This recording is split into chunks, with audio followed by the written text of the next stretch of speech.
and those who went ahead to validate the Nigeria election. I want to thank you, because without you, we will not know the truth. Without you today, the world will not know how corrupt and how bad the system of Nigeria is.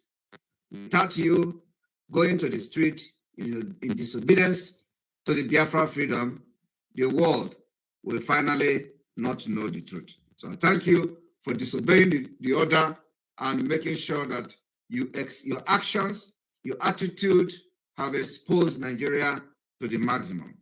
I appreciate you for allowing God to use you, your strong head, to make this voice heard all over the world.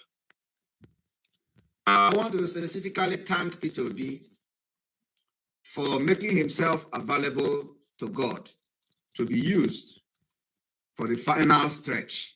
For making himself available for Nigeria disintegration. I want to thank Peter Obi for making himself available to be used for Nigeria disintegration. God to expose the injustice, the inequalities, the marginalization, for making himself and how Nigeria despises Ndibo to be used for people at large. I want to thank Peter Obi for making himself available for that task, because without him going to the election, some of the people that want my head, some of the people that want me killed, including those that place bounty on my head, wouldn't know the truth. So I thank Peter Obi, against all odds, for making himself available so that Nigeria will further expose themselves to the world.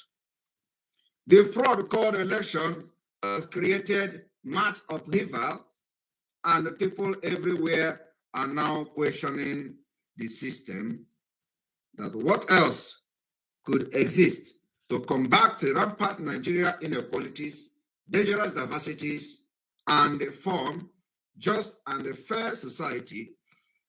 This state of the nation is a timely reminder to ask ourselves, what is reconciliation? What is the intention, the meaning of the word? Where has it come from, and where it can take us to? My State of the Nation broadcast today centers on the reconciliation of the Biafra and Igbo-speaking part of the Biafra people. I want you to understand that we have just concluded our successful sit-at-home today. Today is the last day of the sit-at-home, and we recorded 100% compliance in the sit-at-home. During the election, 90%, because many people went out and casted their vote. I want to inform you today that it is only in Biafra land that you did not record any violence during this election as a result of the measures that the Biafra people took during this election. The measure is that we decided to sit at home, and few people who decided to disobey this order went out and casted their vote without any harassment, without any intimidation from any Biafra agitators, from Biafra Liberation Army, without any problem in any part of Biafra land. Rather, where we recorded electoral violence is in the other part of Nigeria, in the southwest, in the northwest, in the northeast, and other parts of Nigeria witnessed many deaths of innocent Nigerians, and that were averted in Biafra land. I want to thank Biafra Liberation Army for not interfering in any way in disrupting or trying to disturb the people who disobeyed the sit-at-home order, because in the past, they have accused us that it was us that always go after those who disobeyed the order. Meanwhile, it has been the Nigerian state, but because the election have taken their interest or taken their eye away from the people in Biafra land because of the sit-at-home, so they could not unleash the mayhem on Biafra people. Rather, they unleashed the mayhem on other parts of Nigeria, as we can see. So I'll use the opportunity to thank the Biafra Liberation Army. I thank Biafra agitators and those who are involved, especially in our security, that make sure that there were no electoral violence around Biafra territory. The way Nigeria state conducted their election, which Catherine Lang, the British ambassador, has been campaigning and championing and supporting this election for the Nigeria state, and then also the reaction from different observers from international organizations have shown that Nigeria has failed. The way the observers from the European Union, the comments coming from the European Union and other observers, and the recent released by the ECOWAS is a confirmation that Nigeria has failed. What we should be talking about today, the international community must understand that Nigeria is not a country you can suppress. Those who found themselves in the Nigeria territory and who call themselves Nigerians are mad people. And sometimes when they have had enough, you can't manage them. And this issue of the election is one of the incidents that has happened, and the effect will not be managed at the end of the day. We witnessed the worst irregularity, including ballot box snatching by the state and political actors and their thugs. While the Nigeria police watches them, the continued disenfranchisement of Igbos in different parts of the country, from north, west to east, where they were threatened if they vote a particular tribal candidate or not allowed to vote at all. Some of the Igbos in Nigeria were turned back by the state-sponsored thugs and criminals, while the Nigerian security agents watch them perpetuate all those crimes against Igbo people. The aftermath attack of Igbo Biafrans in some part of the country, Nigeria, after the election, due to their support for a particular candidate, is unacceptable by the Biafra people. And I believe the international community have taken a very big consideration and know that it can never be acceptable by anybody. The inefficiency of the Nigeria State INEC, where the BVN was never issued to capture or upload election results as expected, leading to some political parties such as PDP, Labour Party, to walk out from the collection pronouncement area of INEC when they were calling the result. These are the issues that made Biafra people to call for the boycott of the Nigeria fraudulent election, and today we have been vindicated. But the question here is not about the vindication. We are not interested about the vindication, but we are interested about the lasting solution of the people of the Niger area, those who find themselves in this evil entity called Nigeria. What is going to be the solution? That is what Biafra people are interested in. Lasting solution.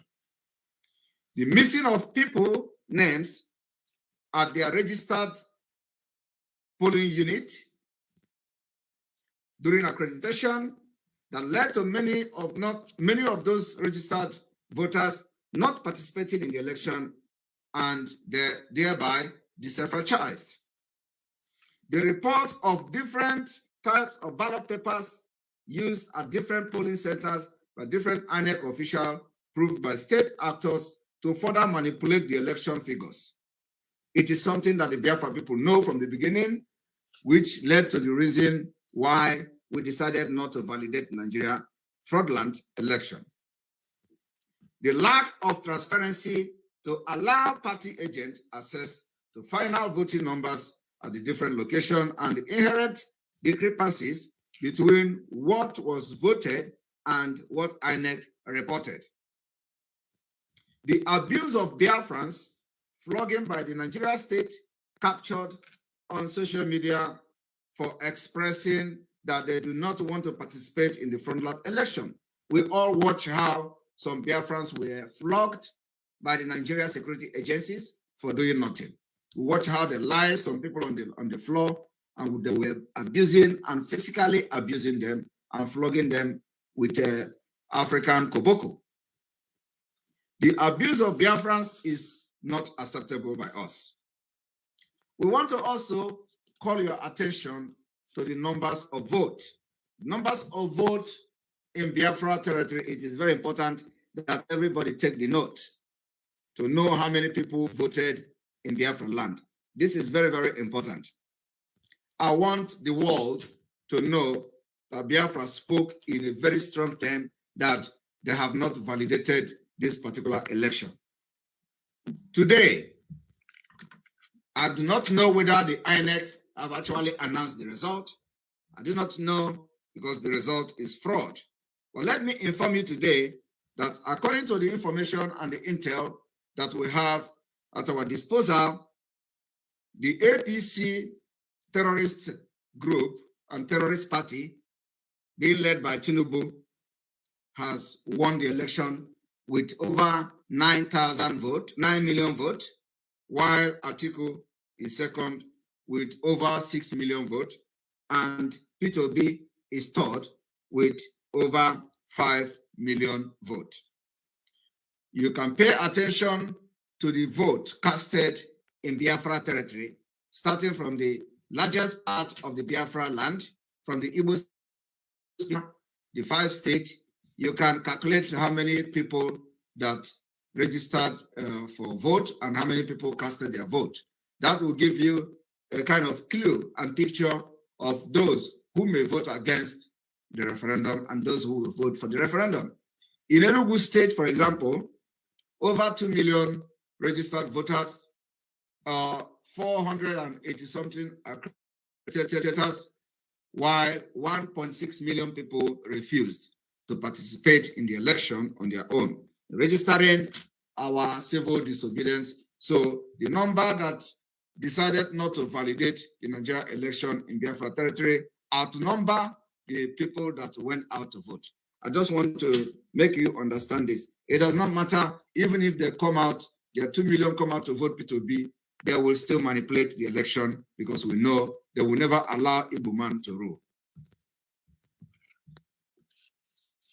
I want you people to understand that the presidential candidate of the All Progressive Congress, APC, Bola Tinubu, after the Monday result, continued to lead, but today they have finally concluded that he got a total number of votes, a total number of 9,352,001 votes, while Atiku got 6,806,564 votes, while P2B got 5,086,397 votes. All those numbers are fraud, fake, and scam. They are never real.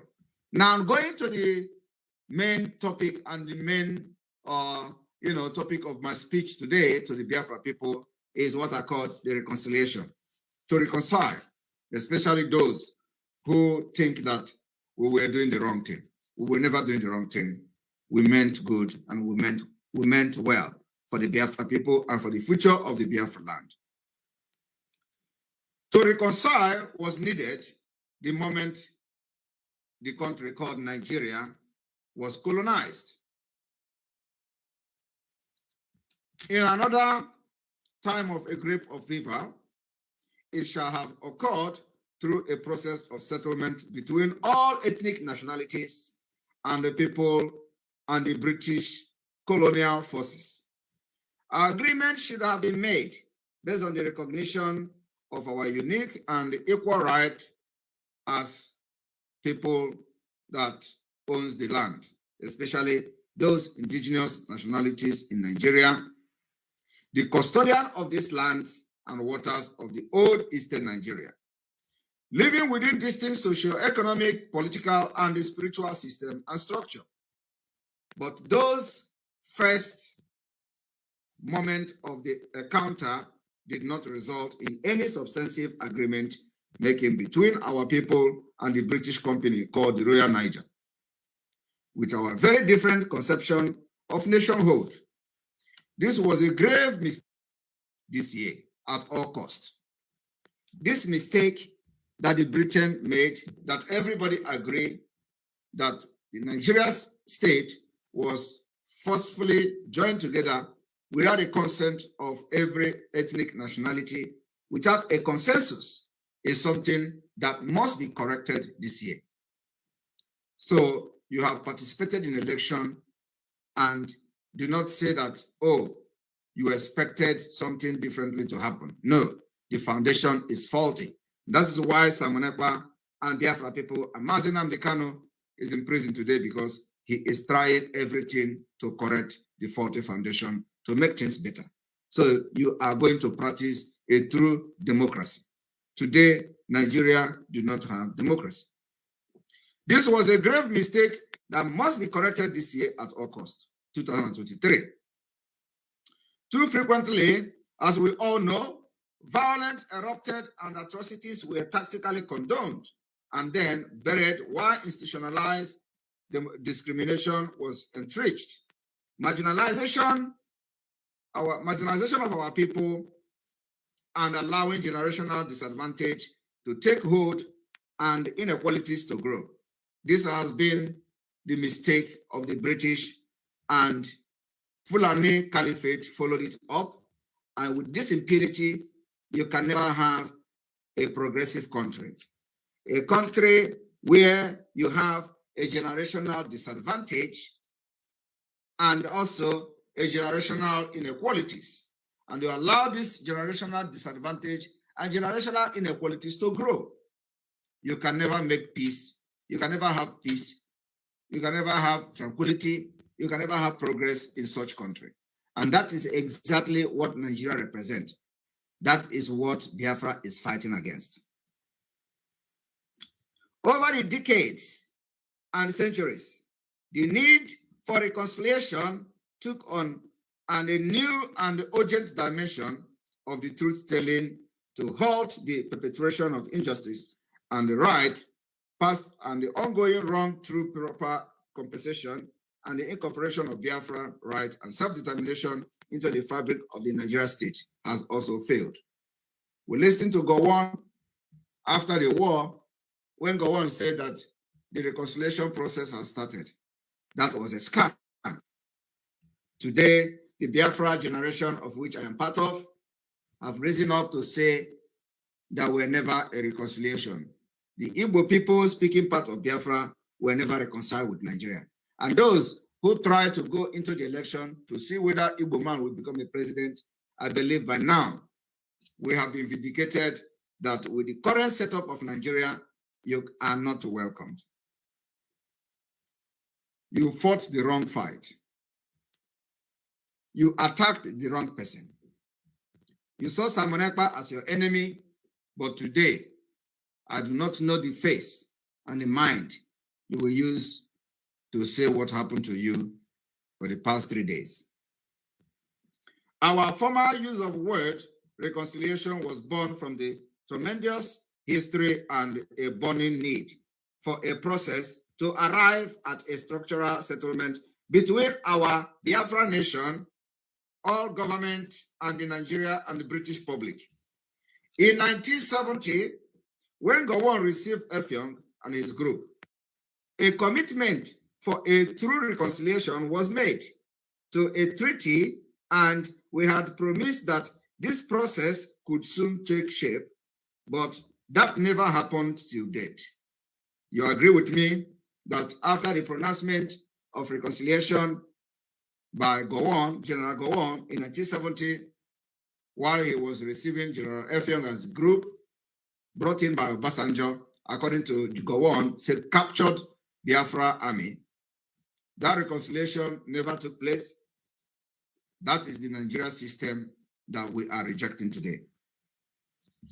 A process of courageous acceptance of a woeful living history that has treated us apparently where hard truths are voiced and heard and a nation does not turn away in anger, but grieves and learns reconfiguring its identity to be and to do better beyond reconciliation. But the gate of the board to Biafra ahead did not open as they should have. But today, the case is different. I now honestly believe that the Biafra Yoruba public is almost ready to take the next step, as momentum is building, and never should we allow the Fulani Nigeria government to shut the possibility down with fear or instilling fear in our people. Today, as a result of this election, the momentum is gathering, and I am urging Biafra and Yoruba people never to allow Fulanis to instill fear in them. What you are going to see next is the Taliban of Nigeria. We do not want to allow that to happen. I want you all to stand firm, stand very strong, and let your voice heard this time around in all way possible. There is no other way to reflect on this time other than our political system and structure will never work. People are not brave enough to state the truth that the system is being designed for Islamic State of Nigeria. We now live in an unsettled nation with grievances that will never be reconciled until we have a process, political settlement called referendum for Biafra exit by declaration. I want you to understand that we must not allow Nigeria to continue to put disunity, to continue to divide and rule us. And for that reason, I recognize and want to acknowledge the elders of Ndibo. Those who place bounty on me, I forgive you. Those who call for my head, I forgive you. Those who say Simon Ekpa must be killed for trying to speak the truth and save the Biafra people, I forgive all of you. I will never sit back and watch Fulani and Taliban of Nigeria use our differences to conquer us. The fight to liberate you from Nigeria just started. The only thing I ask you people to do is to understand that I continue to remain the good guy. Mazen Nnamdi Kanu continue to remain the good guy. What we want is the best of our people. We know that the modus operandi of the Fulani is to divide and rule. But this time around, it's not divide and rule, but rather divide and conquer. We will never sit back and allow that to happen. Let me be clear. What Gowon did in the 70s was not reconciliation. It is all but a word that has simply been co-opted to hide a political refusal to reform structure so that they can guarantee our equal place in the building of a modern caliphate of Nigeria.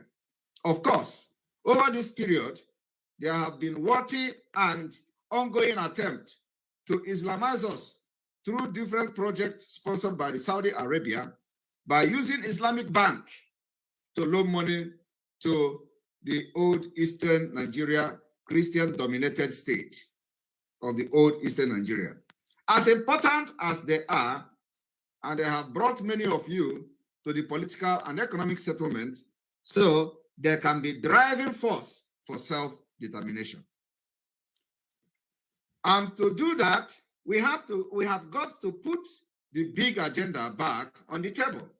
And remember, Biafra have their place, but reconciliation is far more than this word.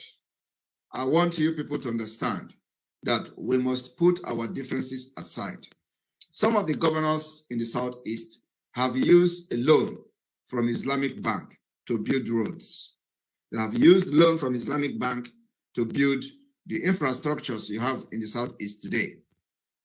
And those loans have not been repaid.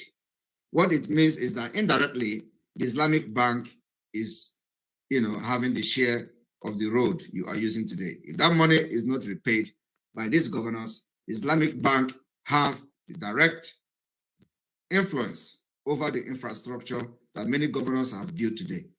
I want you to know that we have this fact and we know how to handle them.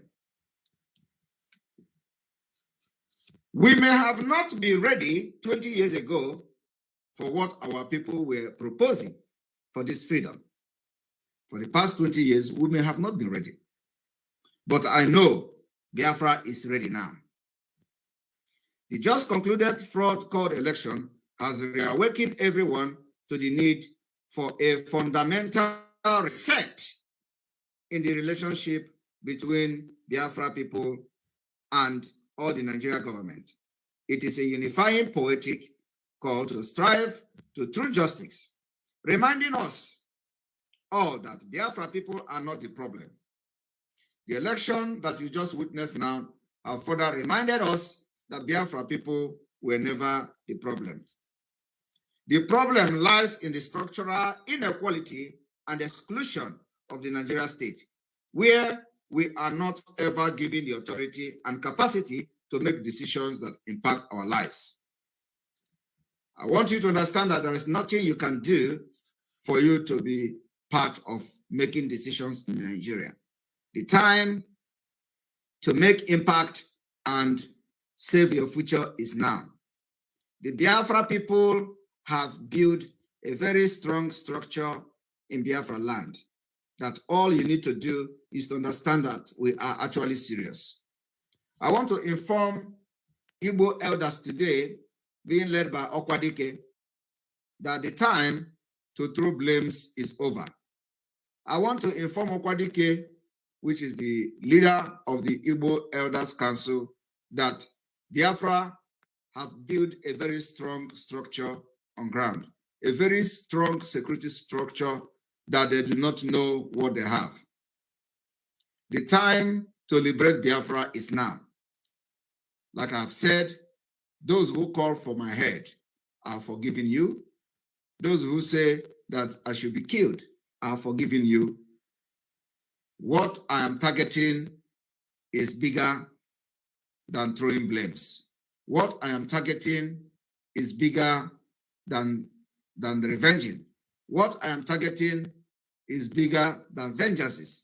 What I'm targeting is freedom, freedom of Biafra people. And the foundation that is going to lead us to this freedom has been built in a very strong way. You may be in Nigeria, but you do not know the structure and the foundation that we have built in Biafra land. You may be seeing us ranting on social media, but you do not know the foundation and the structure that we have built on ground.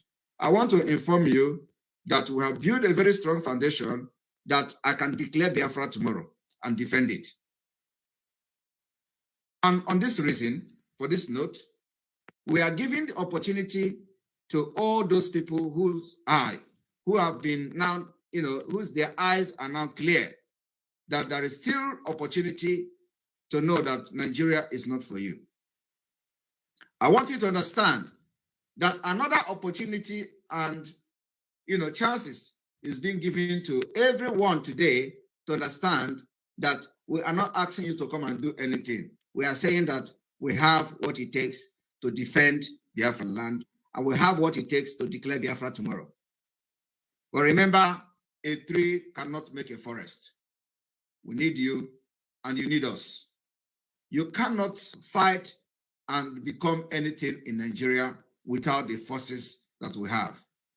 You cannot fight and become anything in Nigeria or liberate yourself from Nigeria without the structure that we have built so far. We know that some of you think that you were doing the right thing by sabotaging the security of the Biafra Liberation Army, thereby betraying the future and the struggle for Biafra. I am telling you today that after this incident that has happened, we want to give you a second chance. You have been forgiven. Those who think that I am a monster, I am not a monster. But let me tell you, Nigeria is a fraud. Nigeria is an evil country.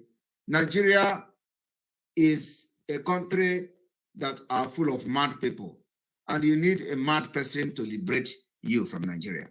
And I have chosen myself, volunteered myself to be used to liberate Nigeria, and I'm going to do it, with or without you. So for the fact that the land of Biafra is with me and with the people that I'm working with, for the fact that we have been able to build this structure without you, we are going to succeed without you. But what we need to do now is that we need to be very serious. And I want you people to understand that we are actually serious and we mean business. Like I said, when we declare Biafra, it is going to affect you. So the best thing is that you understand that we are fighting for your good. Nigeria is never for you, and the time is now, and the door is open. Irrespective of the fact that a lot of people may not agree with me, but I'm making this particular judgment with all sense of belonging and with my heart, with my whole heart. I am pouring my heart today to the Biafra people that all the elders that have betrayed me, betrayed Biafra struggle, all the groups that have betrayed the Biafra struggle, the opportunity is here for you.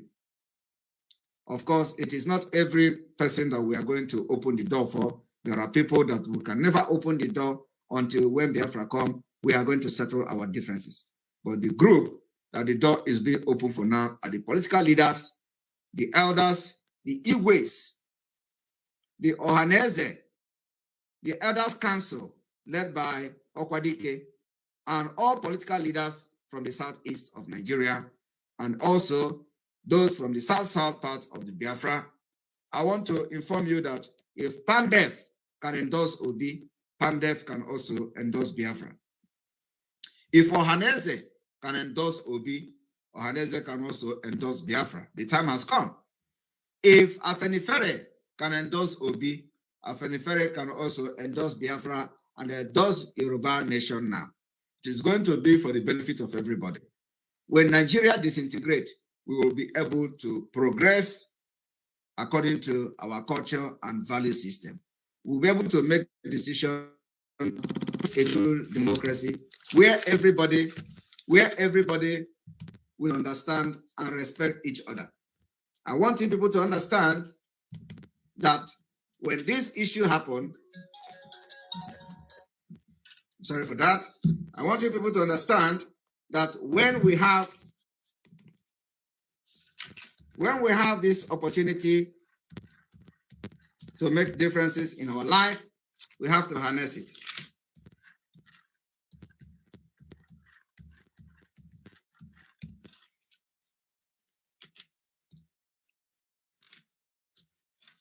All right, I'm sorry for that because I have some kind of disturbance here. We may have not been ready 20 years ago for what our people were proposing, but I know Biafra is ready.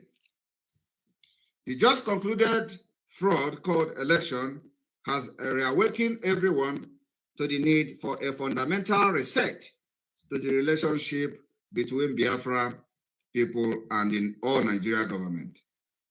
It is a unifying poetic call to strive for justice, reminding us all that Biafra people are not the problem. The problem lies on the structural inequality and the exclusion where we are not ever given the authority and capacity to make decisions that impact our lives. For political and business leaders still hesitant at the start line, trust me, it is time to take leaps required to catch up the overwhelming public support for our Biafra nation.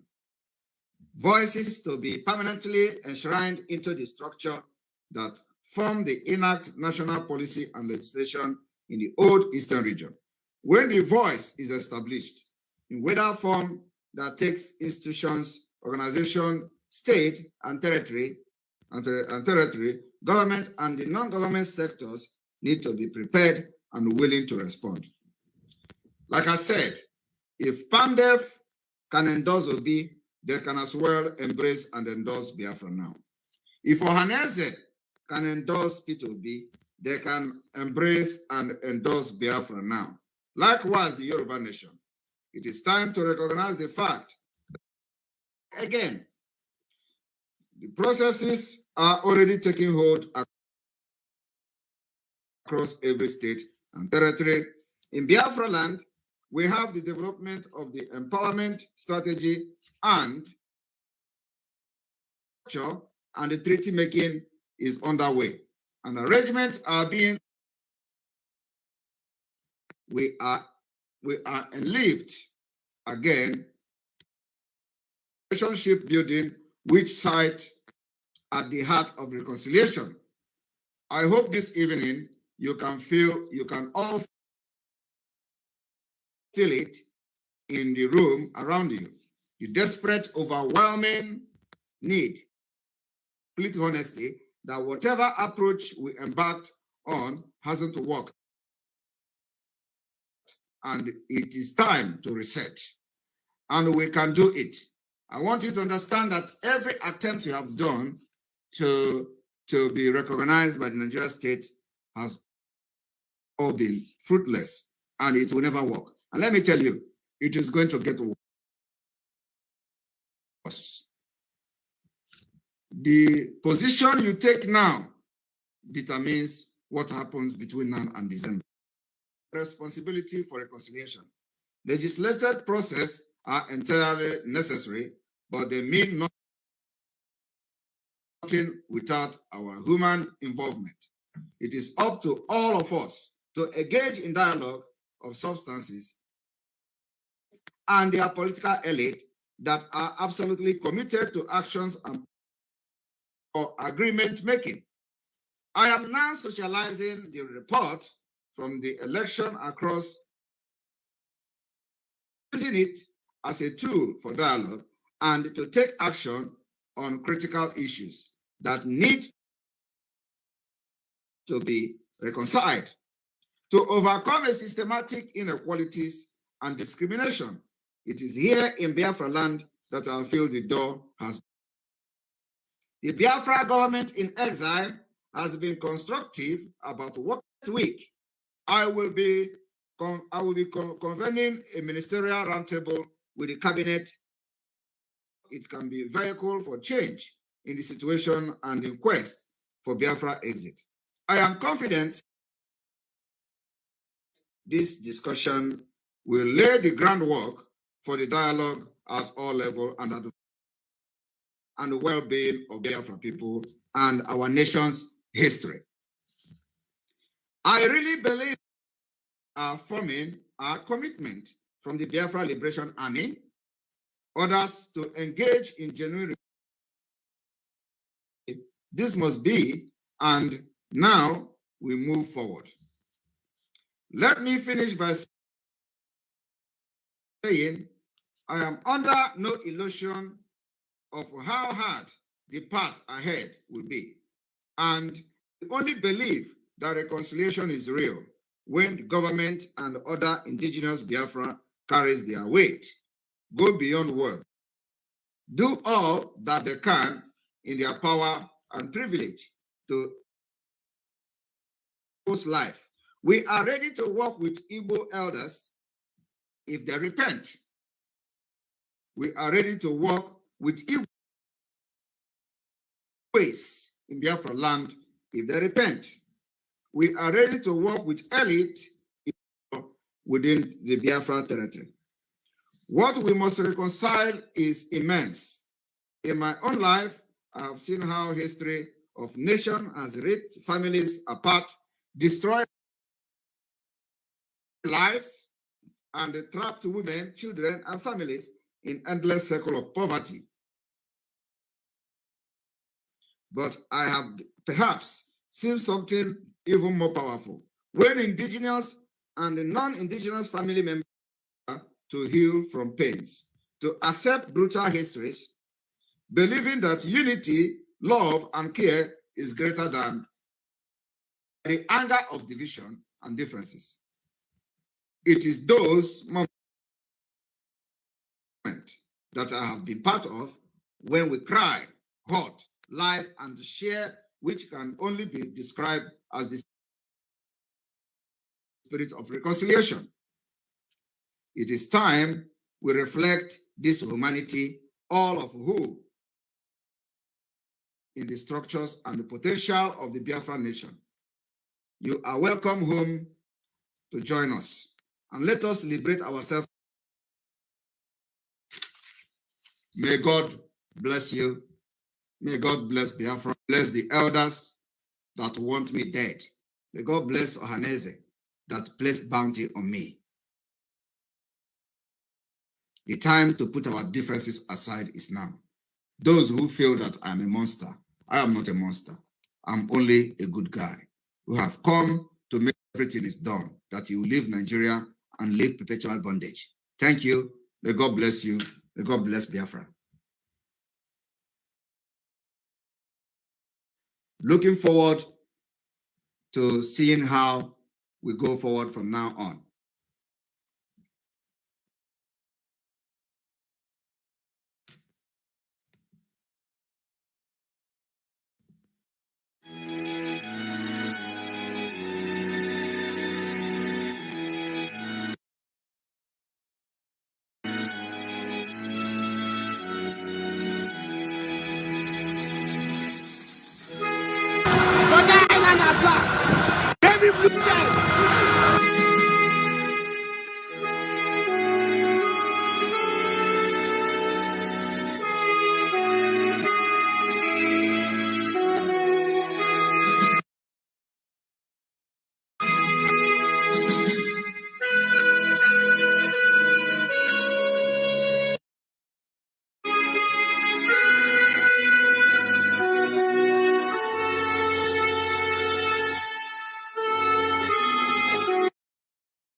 Navy blue check.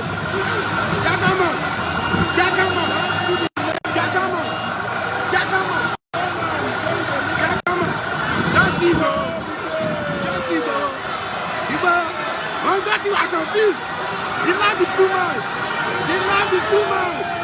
The love is too much. The love is too much. The love is too much. Jakama. Jakama. Jakama, let's go.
mọ́. ọmọ Odùduwà. Àsìkò ti tó, àsìkò ti tó láti gbára wa lọ́wọ́ ìjọba. Àsìkò ti tó, ọmọ Odùduwà. àsìkò ti tó, ọmọ Odùduwà. kò tẹ́lẹ̀sìn ẹni mọ́. ọmọ Odùduwà. Àfẹ́lẹ́yàmẹ̀yà mọ́. ọmọ Odùduwà. Àsìkò ti tó, àsìkò ti tó láti gbára wa lọ́wọ́ ìjọba.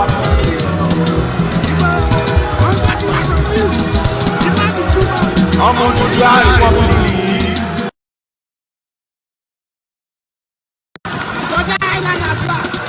Navy blue shirt.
Again. No going back. Ìgbòho òòṣà iṣẹ́ rẹ̀ tẹ̀síwájú. Mr. Koiki ẹ ṣé o, àwọn ọmọ mi ló kí yìí o. Àwọn ọmọ mi ló kí yìí o. Lágbára Ọlọ́run, a máa délẹ̀ rere o lórúkọ Jésù. Yorùbá nation.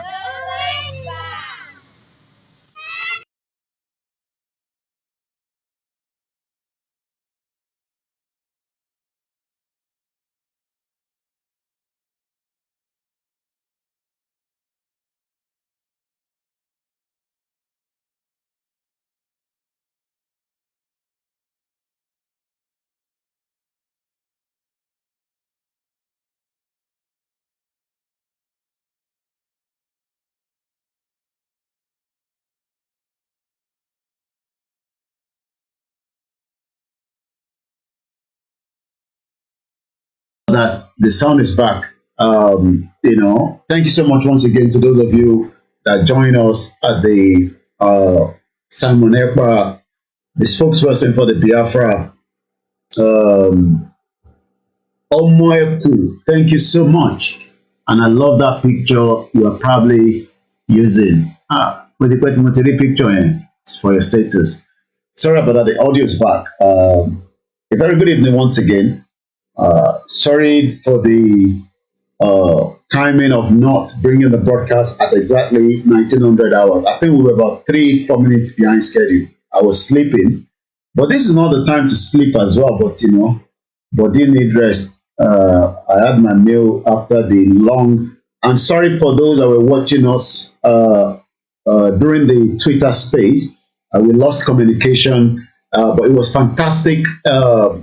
Event. Thank you so much, African Confidential, and the rest of those that join us We had about 1,800 people on the Twitter space.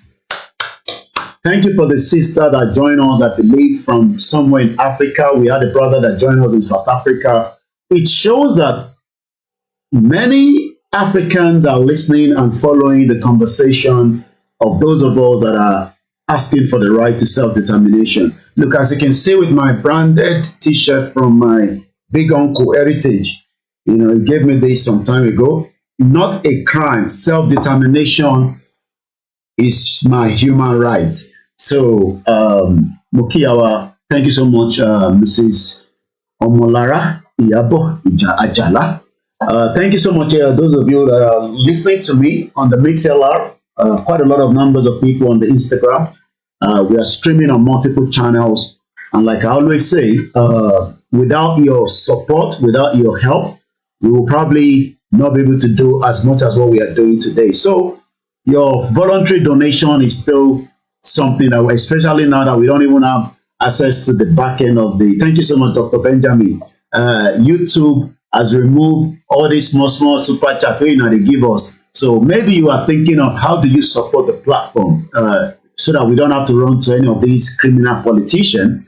You can do so. It's voluntary by sending any of your donation into any of these. It's voluntary and it's also etiquette that, you know, we ask for the members of the public to help into the media.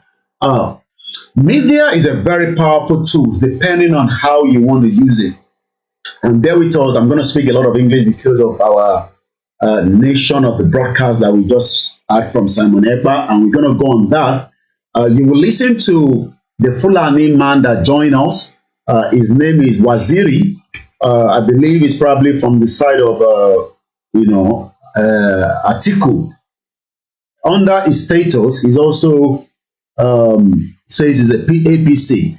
You will listen to him. I recorded that part and the response Simon Ekpa gave it. And you will now understand the reason why we say our alliance with the Biafra at this stage is very, very important. And let me say this to all the Yorubas. I know you are not happy that Lagos is going out of your hand, but the Igbo are not the main problem right now in Lagos.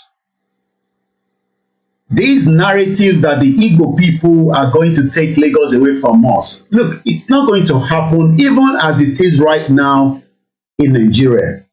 But should we remain in Nigeria?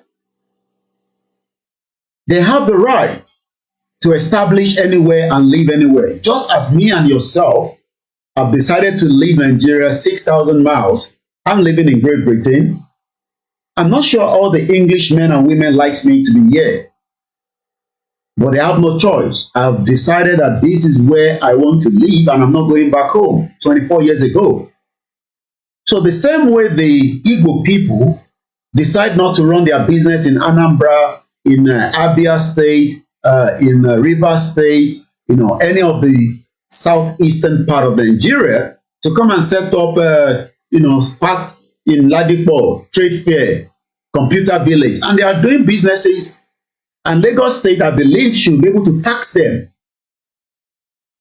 Oh, you didn't know that they are paying tax, and they can decide to vote out Sanwo-Olu. Sanwo-Olu, you better prepare your mind in case they vote you out in the next few days. I don't know why Yoruba people are crying that we are losing our territory. You are not losing your territory to the Igbo people. We are losing our territory to everybody, especially the Chinese, the Lebanese. Lebanese are setting up more in Ogun State. I am more concerned about Lebanese than the Igbo people. I am more worried about the Chinese than the Igbo people. I am more worried about Dangote than the Igbo people. Look, when I go to Nigeria, I don't see Igbo people at the airport. I only see Hausa Fulani man with some tribal marks like this, like that, meta. Even with your American, South Korea, Japanese, and everybody has different passports. For those that have second passport, good luck to you. You suffer for it. So please make sure you enjoy it. But I'm not sure that each time you go back home at the Muritala Mohammed Airport, you see the Igbo man Probably you see an Igbo man cleaning the toilet. So these narrative, especially some of our media, I don't want to mention their names, they are putting out this negative information to say that the Igbo people are our problem. You know, we have our kings that should be our problem. Do you know what Sultan of Sokoto is saying tonight? If you are thinking that you are missing out of the election, go to the court and deal with that. That is what Sultan of Sokoto is putting out. So today, fún gbogbo ọmọ Yorùbá, please, my Biafra, make us speak this language so that they can get the message. Because sometimes English na problem. This English where they speak is a big problem. So just bear with me. Let me get this message into the skull of the Yoruba people. And it doesn't matter how close you are to me, even if it's my family. Igbo people kò ní problem wa. Àwọn ọmọ Igbo kò ní problem wa. Lajú sílẹ̀ nígbà tí Chinese tó lọ sí Ọ̀ṣun state tó ń wa gold wa tí a dẹ̀ ní kábíyèsí ní Ọ̀ṣun state tí wọ́n sọ̀rọ̀ 8 months. And I believe we should be able to have that video tonight. I'm just going to look for it again. I know I should have it in my history. Igbo people kò ní problem with you. If you have problem, you have sold your mother's land, your father's land that you should have kept because you needed money, and the Igbo people or the Biafra, because some say they are Igbo and some doesn't want to align with Biafra. So I just say the southeastern people. If you are concerned that you have sold your father's property and you want to come and use that because you are doing Yoruba nation or because you are doing APC, hey, I don't want these Igbo people to take away my land. Which land? How are they going to take the land? So please let us take this narrative away from our minds and our hearts. The main problem, I was just told by my wife that somebody actually put out there that Koiki Media has been banned from YouTube, or even account was suspended after this broadcast. So this person has probably even gone to use the same broadcast. Imagine, he's making money on my broadcast. So the person, imagine that somebody have actually put out a broadcast about me that they've banned me on YouTube, but he's using the same video. Is that not madness? I told you we will damage and kill you from outside with the media. And that is why whenever, especially Simon Ekpa, have a nation broadcast or something emergency, I will transmit it. In the penuna. So this narrative that the Igbo people is taking your land, which land? How are they going to take the land? How is an Igbo man going to come and take Ogun State? Look, let me say this again. Should any Igbo or even the Biafra or the Southeastern at any time wants to take our land, we will fight each other and we will kill each other until we take back that land. Okay, maybe that will make your mind satisfied. But these narratives that our medias, I've listened to them, they are very bitter, just like Adeyinka's grandson is very bitter about the Igbo people. I know we've got bad history. I didn't say we are good friends, we are enemies, okay? But for now, the common enemy is the Northerners, especially the Fulani, that is creating damage. So remove this nonsense out of your skull head. How? Oh, you are not talking about the $90 billion project by Dangote. One day, Dangote will decide who becomes the Lagos state governor. One day, it's coming. One day, Dangote will decide who will become the Lagos state governor. That is the influence of when you have a monopoly like Dangote. Monopoly is not a very good thing. They remind me those that own Sky, Rupert Murdoch. We had to break his bone here in UK. He was running a monopoly broadcasting. He wanted to control everything. That is what Dangote is doing. So your concern should not be these petty traders in Alaba. Your problem should be somebody like Dangote. You will not talk about Fulani, you're talking about it. Is it the Igbo people controlling the Apapa port? Who owns Apapa port? Is it not the Yoruba people? Who controls it? Is it not the Igbo people? Election result never come out to my mommy. Election result is still cooking. The North are still cooking the result because the British gave the power to the North through a fraudulent consensus, or no, not consensus, a censor rather. Once again, your life with Koiki Media. A very good evening to you, my sister Eunice, and the Zoo Nigeria now. I understand we have issues with each other, but at least sometimes you dey eat eba Igbo, you do business where they could sell you fake products. But when we have a Yoruba nation, we will think about the Yoruba first. The constitution will respect everybody that wants to live in our territory. And let me say this, you cannot chase anybody away. It doesn't work like that too. You want to have a Yoruba nation. Oh, Igbo, we chase them out of the Yoruba land. No. It's just the same thing like if you're saying that the British should chase every one of us out. Even though some of us have got resident status. I don't think it's going to happen anytime soon in UK. I mean, maybe those of you that have just arrived, they will ship you back to Rwanda if you're claiming for asylum. They will ship you back. So you are better off to go to Rwanda than waste your time to come to UK, because the new immigration law, which is going to be very, very steep when we have a Yoruba nation, and I expect the same thing to happen in Biafra land. Immigration is not something you play with. You defend that border. You protect the borders. And the moment you lose your borders, that's the end of it. The reason why the Fulani terrorists can manipulate into our borders is because we have a porous border. And imagine the amount of money budgeted to the military every year. I believe in 2022, from what I was told, 129 billion naira was budgeted, and I'm sure we have not seen any result because more people were kidnapped than paid ransom. As they kidnap you on the street, they kidnap you in Apapa, they kidnap you in an airport, they kidnap you even when you want to get your passport. But if you go to the northern part of Nigeria, you can get a Nigerian passport on the same day.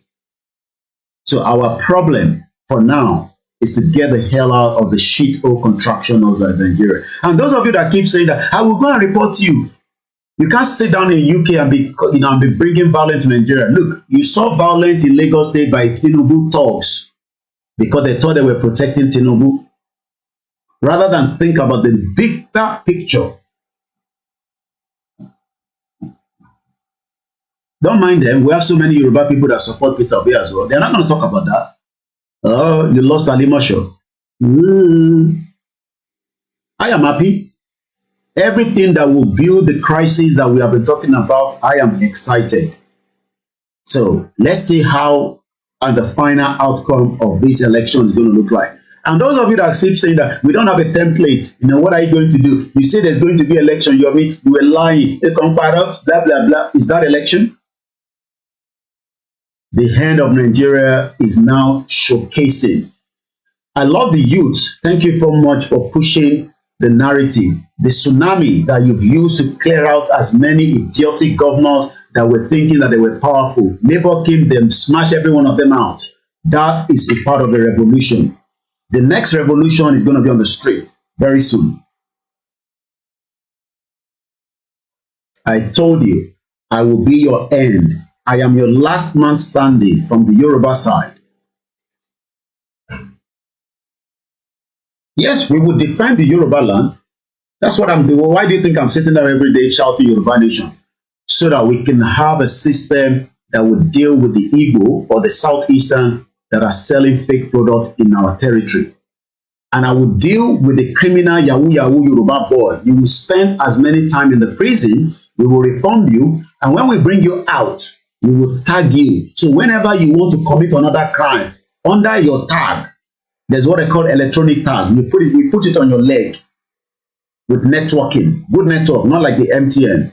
The moment you leave your house after 6 p.m., it will send a signal back to the nearest police. They will pick you up from wherever you're committing the crime. That is how you do things. It's called electronic tags. So as they deal with the Igbo, or those that want to live with us there, under a constitution, we will also be dealing with the criminal Yoruba man that was spending credit card fraudsters. They came to US in the 80s, fraudsters. They're here in UK, they came in the 80s, criminals, spending credit card. Now, if you spend, look, if you're going to spend my credit card now, I don't have one, my debit card. you will suffer. Because the moment you shack in your palm, alert will come here on my phone. Hey, I know they Oxford though, who they spend my card though? Bang, I block the card. Look, I can literally block my bank card from my phone. That is the kind of technology that we need. Not the analog that cannot even do a straightforward election. Look, this election, right? You can vote from your phone. You don't have. Imagine that people are. I was looking at some of the record. 26,000 vote cancelled in 2023. Why do you need to go and somebody weigh their fingerprint wey they never chop? That the time you put there, it touch the next one. But when you do it in a way that from their phone, even from their tonosobe, how many people know what they call tonosobe? There's a phone they call tonosobe. It's like a torchlight. It keeps looking into your eyes, and you have to charge it at Yamukala house until you take it. Imagine your mobile phone. You will leave it in your friend's house. You pick it up in the morning. When technology is there, from your mobile phone, you can go to the place. But they don't want that kind of society. Tinubu doesn't want that kind of society. Atiku doesn't want it. Peter Obi doesn't want it. They're just shouting. Nobody wants a society that favors everybody, where there will be rule of law.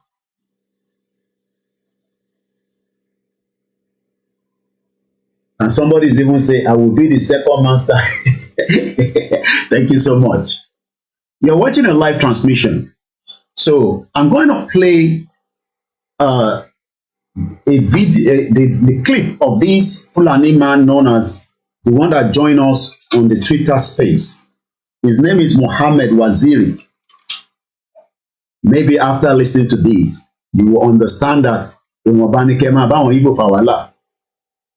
don't want to mention the name of our media that talks so much against them. Look, we have criminals among Yoruba as well, okay? So let's slow down. And there's no way Igbo people can take our land. And if they try to, we will fight each other, we will kill each other, but we will retain that land. And nobody has defeated Yoruba people before. But for now, we have a common enemy. And we must deal with that common enemy as quickly as possible. If not, we will all become... So let's listen to this video. Well, you won't say it is just an audio. I recorded it when the conversation was going on in the Twitter space. I didn't know that people, they follow us on Twitter. How many Yoruba people never get Twitter? Please go and get Twitter. Eunice Uche, I miss you so much, my sister. How's life on the other side? You know, they blocked us for 1 week. They removed my monetization. I'm crying now. You think I'm doing this because of money alone? My name will be remembered for a very long time. You will never forget this name. Even after, look, every one of us on this platform watching me right now, 200 years from now, we are dead, gone. But history will remember my name more because I am the front face of it. But we will also remember each one of you.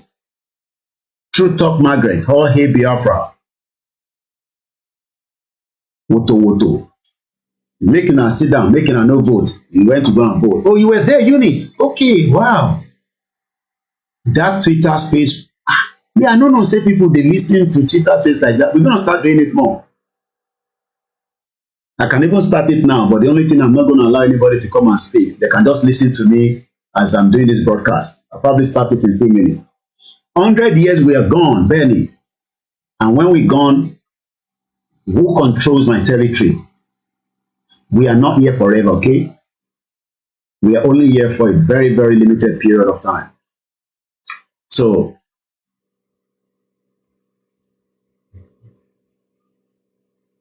which one? You see, these are part of the bigotry. Are you planning to live in Biafra land? Yes, why not? Why should I focus on you alone? You see, even as we are fighting for Yoruba nation, you must think about humanity. I still love the people in the north. Stop being this your bigotry. Prince 18, focus on our people. Which your people? Your criminal people. Your criminal people that doesn't want Yoruba nation. That went and vote, say, focus on, are you planning to live? If Biafra land is good, why should I come to UK? They say we love Yoruba nation, but hatred is inside you. Am I going to go and live in Yoruba land? I mean in Biafra land. I should focus with your people wey dey abuse me every day. Mumu, put a constructive comment out there. Yeah, you can abuse us, but if Biafra land was better, why should I come to UK 24 years ago?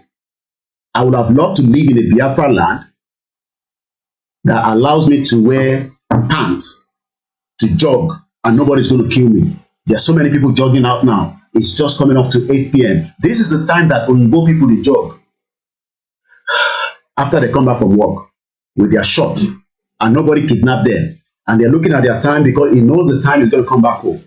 Idiot. I should focus on your people. Which your people? Your criminal Yoruba people. Is Biafra not a place to live? Why would people go and live in Libya? Do you know what is happening to Yoruba people in Libya right now? They're killing them. We're going to start the Twitter space, but I'm not just going to give anybody to speak right there, probably until later. So I'm going to start it now. But the thing is, I forgot to record the last one. Okay, yeah. Shit. You see, my family always checking on me. I love them. So we're going to record it as well. So, live, Koiki Media. Pam, pam, pam. And then I'm going to start it. Bam. Technology. Remove my mic. No, not everybody will join me. Bam. We are live on Twitter space. It don't cost me anything. We are talking about our life. Who's calling me now? You know, this is a studio line, so we get a lot of calls. Okay, I guess maybe somebody wants to call in. And they are here. I see this person put Biafra, Mazi Simon Ekpa. I know. Nnamdi Kanu. Hello, good evening. Greetings, Koiki. You're welcome. Blessings, my brother. How you doing? I just said, I see number on the screen, but I was not looking at the very comment that was your but I saw the number that telling me to start. Okay, where the number no be Buhari number now. You know, so when you call Buhari, you don't get Buhari again. You know, when they are contesting, they give you a number, and the moment they become president, senator, they change the number. So yes, the number is working. Yeah, they change the number. I'm gonna play the audio. We're gonna play the audio. Yeah. Sorry, what do you say, my brother? I said a picture on those who put trust in fraud. Yeah, don't mind them. They'll be criminal. I just wanted to say, because you said something a while ago, because of those who are talking about Igbos and all those things, yeah. It will still Fulani that are behind them. These are those victims of the one bigger area, you know? It's just like somebody will say now, what is happening with the road boost and and all those things, when they are bombing our people. You will see these are people bombing our people, but it was Fulani that they started in there. Okay. You know, because it's good for everybody to think about the roots of everything. Be it the roots of the so-called nigger area, the foundation of it, that is the roots, you know? Okay. So, yeah, and many of them don't think, but what you do, you know it, of course, that you're trying to open guys' people's eyes. You remember the Hausa guy that came, not the Waziri, I didn't see the Waziri. Oh, Abubakar, I will play the, listen, my brother, when you drop, we are going to play that straight away.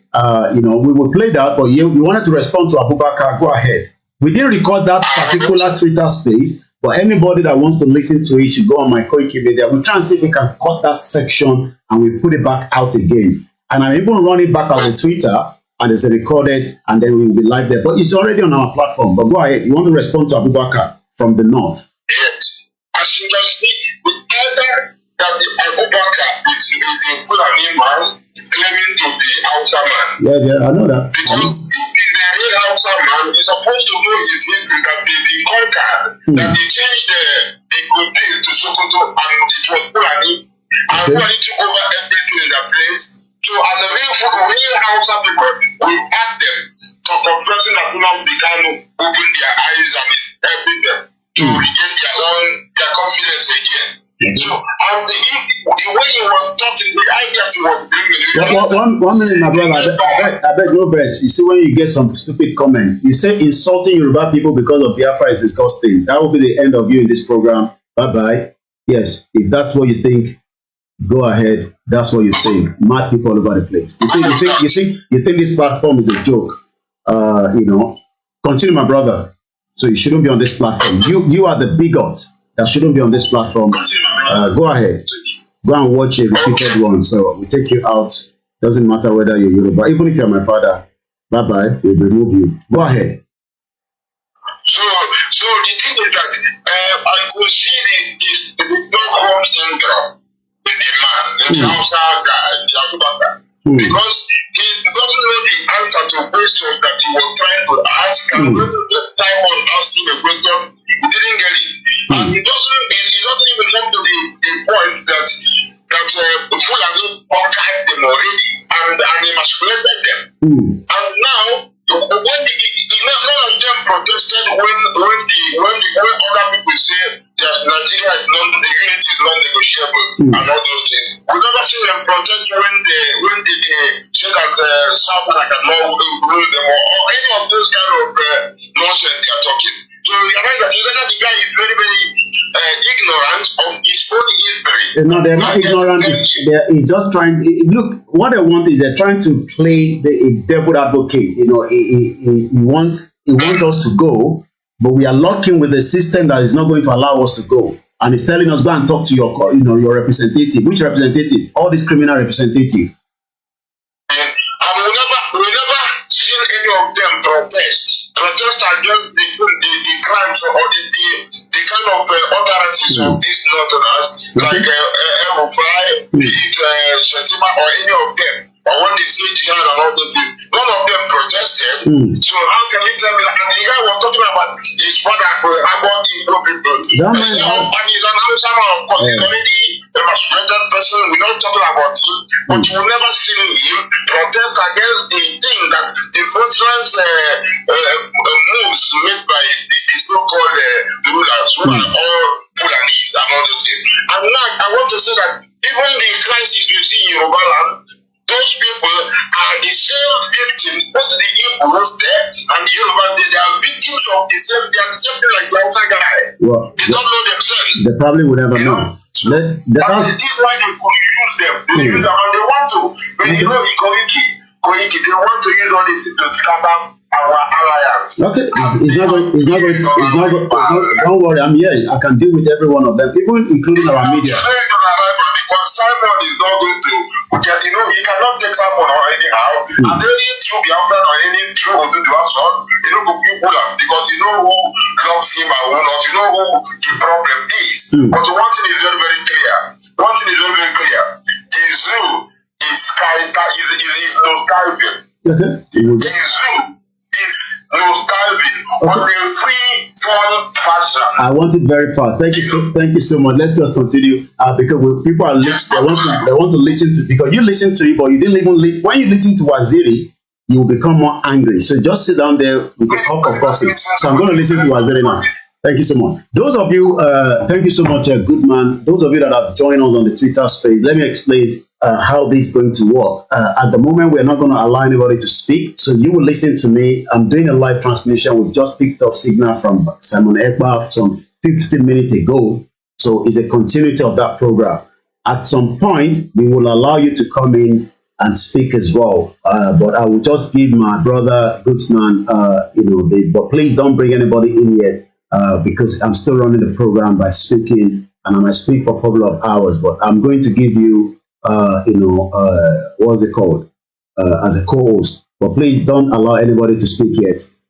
Let them listen until we are ready, then we will bring people in. But for now, we still have a lot to discuss. We didn't record the Twitter space in the afternoon, but if anybody missed that section, I've been able to. One thing I love about myself is when I do broadcasts, especially when I have people speaking, I do use my phone quickly to do recording. So when Waziri, that Fulani man, was speaking, I have it with me. I've been trying to put it on Twitter. It's taking, because of the network, it will eventually be there. It will be on all those social media platforms. And especially the Yorubas that are more targeting to say, look, I understand we have hatred with the Southeast. There's no problem with that, if that's what you believe. But our common enemy right now is somebody like Waziri. He's an APC guy, and I believe he's doing very well in the North by manipulating the the northerners that are Hausas that are not educated, and he will probably wear all these jalabia. He has a lot of money, and he's coming to a Twitter space to come and tell me maybe you should listen. Look, we're not taking any calls for now. Please do not call. I won't take any calls for now. So I want us to listen to Waziri. We listen to Waziri again. We will listen to Abubakar, and then we would then continue from there. But one thing I want us to understand is, if Waziri can think like this on Twitter, are you thinking about those that are not on Twitter? What is the way they are thinking about us that is fighting for the right to self-determination? And those that keep saying that it seems I'm trying to favor the Biafra. Look, I told you again, Yoruba people, Emma stress around. Look, I live here. I'll be dealt with according to the law in this country.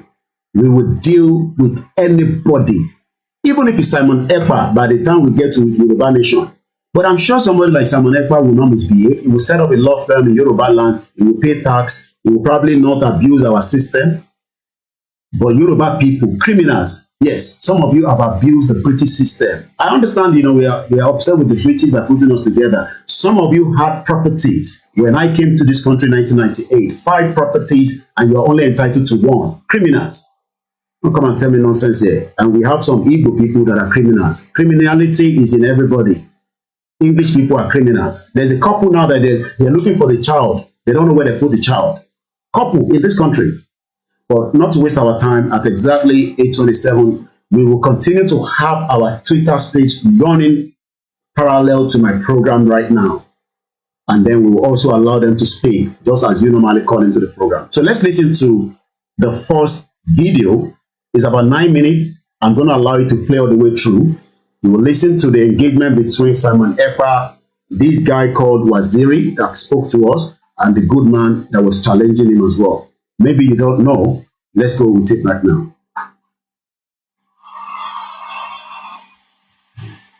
In this foundation, in this I cannot answer this question. I cannot answer this question. You are just an idiot. Never answer that question.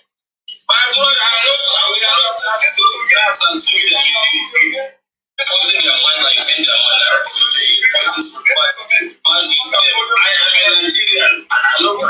You are not a Nigerian. So if you don't really know about Nigeria, I actually find that to our brothers and sisters, my brother, you share on you. You cannot succeed. Share on you. Mohammed, you don't get this. You cannot Nigeria. Mohammed, you are on you. You are a wicked person. You are a wicked person. You cannot explain what is it. What is it? You open your mouth and talk rubbish. What do you know about Nigeria? About you are not Nigerian. You are Nigeria.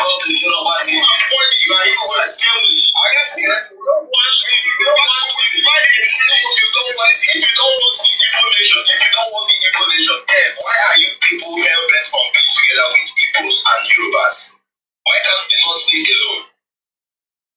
Why can't they not stay alone? If truly that you want to, you feel like you can do without the Igbo for the other. Let's allow Simon to respond to him properly. Because you people are parasites. You are parasites on they are parasites. Now I want to ask him a question. Let him educate us why we should not leave Nigeria. I have asked the second question. Who is Usman Danfodio? What is he known for? Can they educate us about him? Yes, of course they will not talk. So tell us about Usman Danfodio. That he will change everything. He's here talking about unity with the Yoruba. Unity. The thing that has scared them is when they see us with the Yorubas. They feel so frightened. That's why he's here. Oh, Simon is here to instigate the Yorubas against Nigeria. They are so scared. Now, Usman Danfodio was the one who came from where? Where is he in Nigeria? He came and killed Hausa people, conquered them, and today, now Usman Danfodio University. You have this one, I have this one. Each time you go to Arewa House, there is a picture of Usman Danfodio and all of them there. And they are here talking about unity. Unity with what? With who? Let me tell you, Nigeria will go down the sea. Mark my word. And that is the process we have started. We have allowed you to disgrace yourself in the name of election and all that. The next one now is we are the one taking the lead. And those who are saying that we allow people to make their choice and all that, you don't do that in a war. Nigeria is already at war. In war, it does not matter the opinion of people. What matters is whatever is the strategy the people leading the war have for the best interest of the people. In Ukraine today, many people want to be in peace. Many people want to live at peace, but they cannot. They don't have that choice. That particular right has been taken away from them for national interest to save the millions of Ukrainians. The same thing is applicable to many indigenous people in Nigeria. So most of the decisions we are going to take going forward may also influence the rights of some people. It is what has to be done to save the future from this demonic terrorists that are parading themselves in Havana. These people have nothing, absolutely nothing to offer. They are not interested in your future. They are not interested in development. They are not interested in innovation. They have absolutely nothing. Parasite is even an understatement. Because some parasites can drop blood and use it to do something for themselves. These guys are complete demonic and devilish. They have absolutely nothing to offer to anybody other than killing, conquering you, and returning you to whatever, Taliban and all that. Now, they come and they say, oh, we must be one Nigeria. Who told you that we must be one Nigeria? Were you consulted? Were you consulted before when Nigeria was formed? What we are saying is that when Nigeria was formed and amalgamated together, the people of Nigeria were not informed. They were not consulted. It was not a consensus of the entire ethnic group that formed Nigeria. And it is time to revisit that foundation. And we are going to revisit either by peace or in pieces. Well, that is Simon Ekpa. We will cut that particular mosque section because the guy already spoke before we started recording. But this is the second part. This is Abubakar. He said he's from the north. His views around those that are campaigning, whether it's the Biafra or the Yorubas or the Ududua, regarding self-determination. Abubakar spoke. We were able to capture what he said. Again, his views will reflect the views of so many Hausas in the northern part of what is known in Nigeria today. This is Abubakar, and then we will come back. For those of you on the Twitter space, like I said, we are just running this program along line with my Twitter space, but at some point, we will allow you to speak. But for now, please bear with us and listen. And if you want to watch the program, you can join us on the platform. Somebody was asking about my super chat. Like I said, Facebook, YouTube has removed anything monetization on our platform, from the super chat to whatever. But that's fine. It's not the end of the world. Let's listen to Abubakar from the northern part of Nigeria that spoke to us this afternoon during Koiki Media Twitter space. On that, I want to agree with him. And let me just say this. I am from the north, and I'm a Hausa.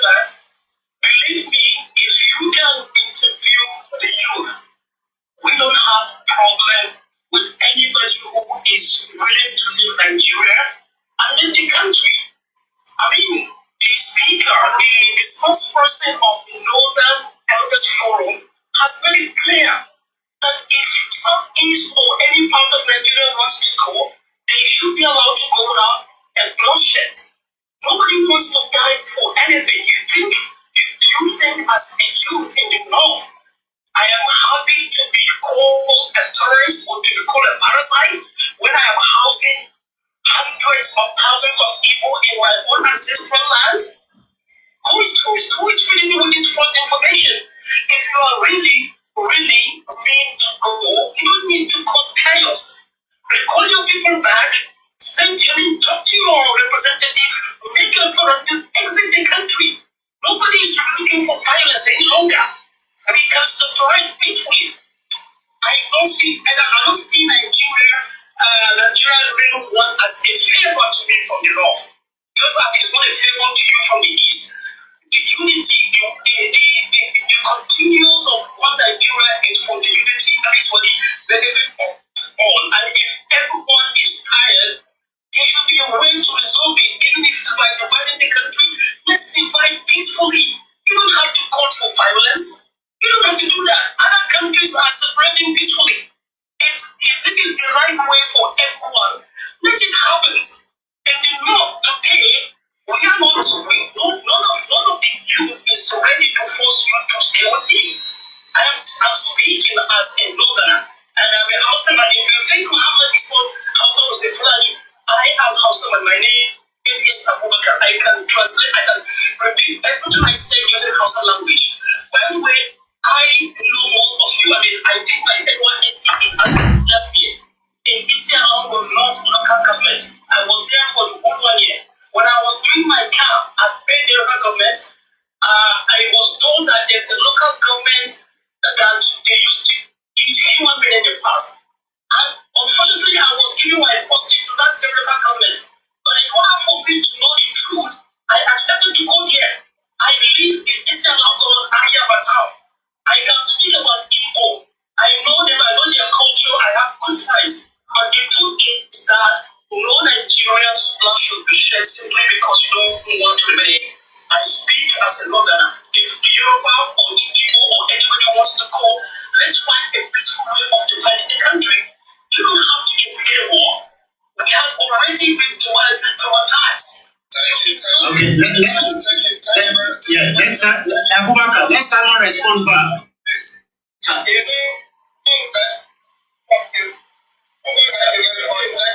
very much, Abubakar. You see, that's the difference between Hausa and Fulani. Now, we don't do the point. I know what I said. Allow me to learn first. You see, I am here. I'm listening to the other one call himself Wasiri, the comment he made, and then you are making this comment at your point. It's a very, very clear one. He is still praising and hailing you and clapping for you. And the people clapping for you, his own point clash with your own point. But yet, he is praising you. So this is the point now. You are two people from the north. You are from the Hausa tribe. He is from Fulani. Now he came here and said nobody should leave Nigeria, that Nigeria is not going to divide. And then we responded to him with the same language he came to address us. And now you came and you are speaking in a very civilized way, telling us that nobody should die, that if everybody wants to leave Nigeria, we have the right to leave. Then he is also clapping for you. And now he is clapping for you, saying that. So you see, that is the clash of interest, and that is the confusion that you see in the north. When somebody like you are addressing him now, addressing everybody, and it sounds very good mind, it sounds very civilized, he is clapping, and I agree with you, but at the same time, when he was paying his own opinion, he was saying Nigeria cannot divide. Must be one. Now, to deal with this issue now, it has to start from the north. Because it is people like him that will tell you that there is nothing will make Nigeria to divide. While you, as an understandable person, as somebody that is educated, you see that it is going to even benefit the north. In fact, this whole division of Nigeria is going to benefit everybody. It's for the best interest of every people. It is the reason why Europeans divided along tribal line. It is the reason why most of the European countries are progressing. Because what? They discovered that they could not progress because of their diversity, and they have to divide along tribal line, and then also progressing. So when we talk about the future of Nigeria, they not really think that it is for their disadvantage. It's a lie. This Fulani man think it's for their disadvantage. It's a lie. It is only going to create room for them to develop, even compete with other nations. That's what we're talking about. The issue is that when we want to develop our country, our side, and then we have to seek permission from the center, and the permission will not be given. We can't progress that way. No, I know this kind of explicit. I'm just saying. Let me respond to this. No, please give me 1 minute. Let me respond to this. The issue is this. Right now we have a representational government and constitutional democracy. You may not agree with the system, but for now that's what's at hand. You have representative. If truly this is the position of the Igbos, the indigo as in general, what stopped them from advancing discourse in the National Assembly. Until now, listen. Now we are beginning to vote. None of them. Can I address you? Yes, because now you have deviated. Any matter now that is coming to tell us, to tell our representative, is not it means that you are not genuine. You are not telling yourself the truth. Because you know that Nigeria is structured. I am going to explain it now. You know that Nigeria is structured the way. Nigeria is structured in a way to disenfranchise and humanize and enslave certain ethnic groups. Now, with the structure of Nigeria, you cannot ask me to tell senators or ask a representative member from the southeast to come to Abuja to National Assembly and start agitating for Biafra. You know it is not possible. They're going to be killed. And when they get killed, you cannot say anything about it. And nobody can do anything about it. A lot of people have been killed just for agitating. Talk about a representative you voted to go to the National Assembly and start talking about Biafra. So nobody, someone encouraged to do that because of the structure of Nigeria, which is evil. Now, talking about going to the National Assembly, how many people do you have from the Northeast? How many people do you have from the Northwest? How many people do you have from the North Central? That representing those areas. Can I answer you now? At the National Assembly. Yes, you can answer me, but let me finish that. Just before you answer me. Now, each time they tell us, let us tell the people representing us. Because the system have corrupted them, and the system is terrorizing them. Then nobody can someone call it to go to the National Assembly and demand for any constitutional amendment, not even constitutional amendment, but to go Biafra. So how do you handle that? If you are really sincere to yourself, it is not asking me that I have only 13 people at the National Assembly to tell my representative to go and replace 59 of 113 people from the North. And how are we going to manage that? Secondly, Nigeria don't have rule of law. So if you go and somebody become a scapegoat to go and start asking for referendum at the National Assembly, and he comes out to get assassinated by military, not even by terrorists, but military, who is going to speak for the family? The person is gone. That's the problem. So the problem is something that the solution has to come from the northern Nigeria. And the core, the issue of the crisis that we need to either war, and then we are going to come to the table as maybe suggested by the international community. Because the structure of Nigeria now is so devilish, so demonic that nobody can summon courage serving under Nigeria, elected under Nigeria institution that will go to the National Assembly and start preaching for division. And you understand this very well. So the question I want to ask you now, apart from going to the National Assembly to seek for redress of this Nigeria union, which you agree with me when I say that Nigerians were not consulted, you agree. So now that you agree that Nigeria was not consulted, is there any other way that this whole issue of division can come to the table without going through the representative that doesn't represent the interest of the people? That's the question I will ask you. Because it is always the North. When we talk, people say, tell us, you don't need, listen, listen, you don't have to keep, shifting blame to the North. No, I will have to. I will have to. That's the point. I will have to. You don't have this far. You don't have this far. Do you know why the blame will always go to the North? Because of the structure of Nigeria. From the beginning, North have benefited more. From the beginning, the British rigged the election, the first election in Nigeria, they rigged it in favor of the North. So indirectly and directly, they handed over to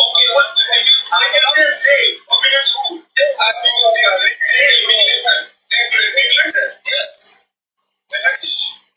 Okay. So, yes, and now, because of the terrorism that they used against the British in those days, because we have the fact they were attacking them and they were killing each other, and because of that particular terrorism they used against the British rulership there, they fear them and they praise them more than us that are peaceful.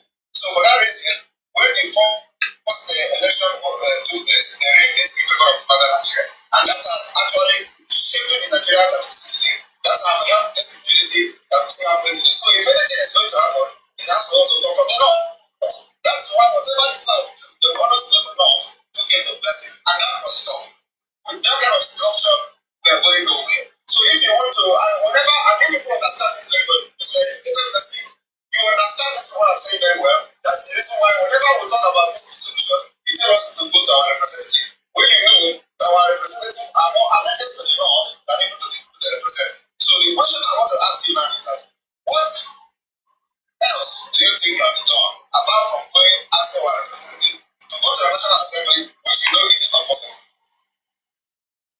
For me, if that's a question to me, I believe in the power of representation. I don't believe there is anything impossible. There is no representation. You are telling yourself the truth. You ask me a question, I want me to respond. You get the truth. I am vegetarian. I said, what else? I'm coming to that. I'm coming to that. You claim you don't want to waste life. You don't want to waste blood. Nobody wants to waste blood. Nobody wants to waste life. But you people are the one wasting life. Exactly. For me, you are the one wasting our blood from the house. So why? No. Come on. In my own grandfather's house. Listen to me. In my own grandfather's house. I grew up with Igbo family. They are still there. Yes. Can you say the same thing? Can you say the same thing? Yes. In my own grandfather's house, I grew up with a family of people. They are still there. We never had a quarrel. So, don't you know that in any city, in Igbo land, you have what you call Obasa. I'm telling you, I'm telling you now the part of my own that give land to Hausa people where they live. So it is the same. So the question I'm asking you now is what does the wrong for you? Wrong for you. I cannot be because I'm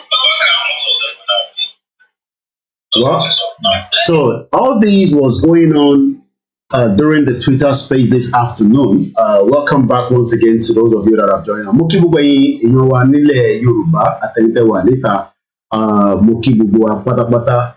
Well, the argument you probably won't understand because you were not on the Twitter space. We had two individuals that joined us during our Twitter space. One named Mohammed Waziri that believes that the Nigerian must stay together and live together, even though the marriage is killing one particular ethnic groups, and one ethnic groups is using, the opportunity given to them by the British in the 60s to manipulate the others. While the second one that you're just listening to is Abubakar, an Hausa man.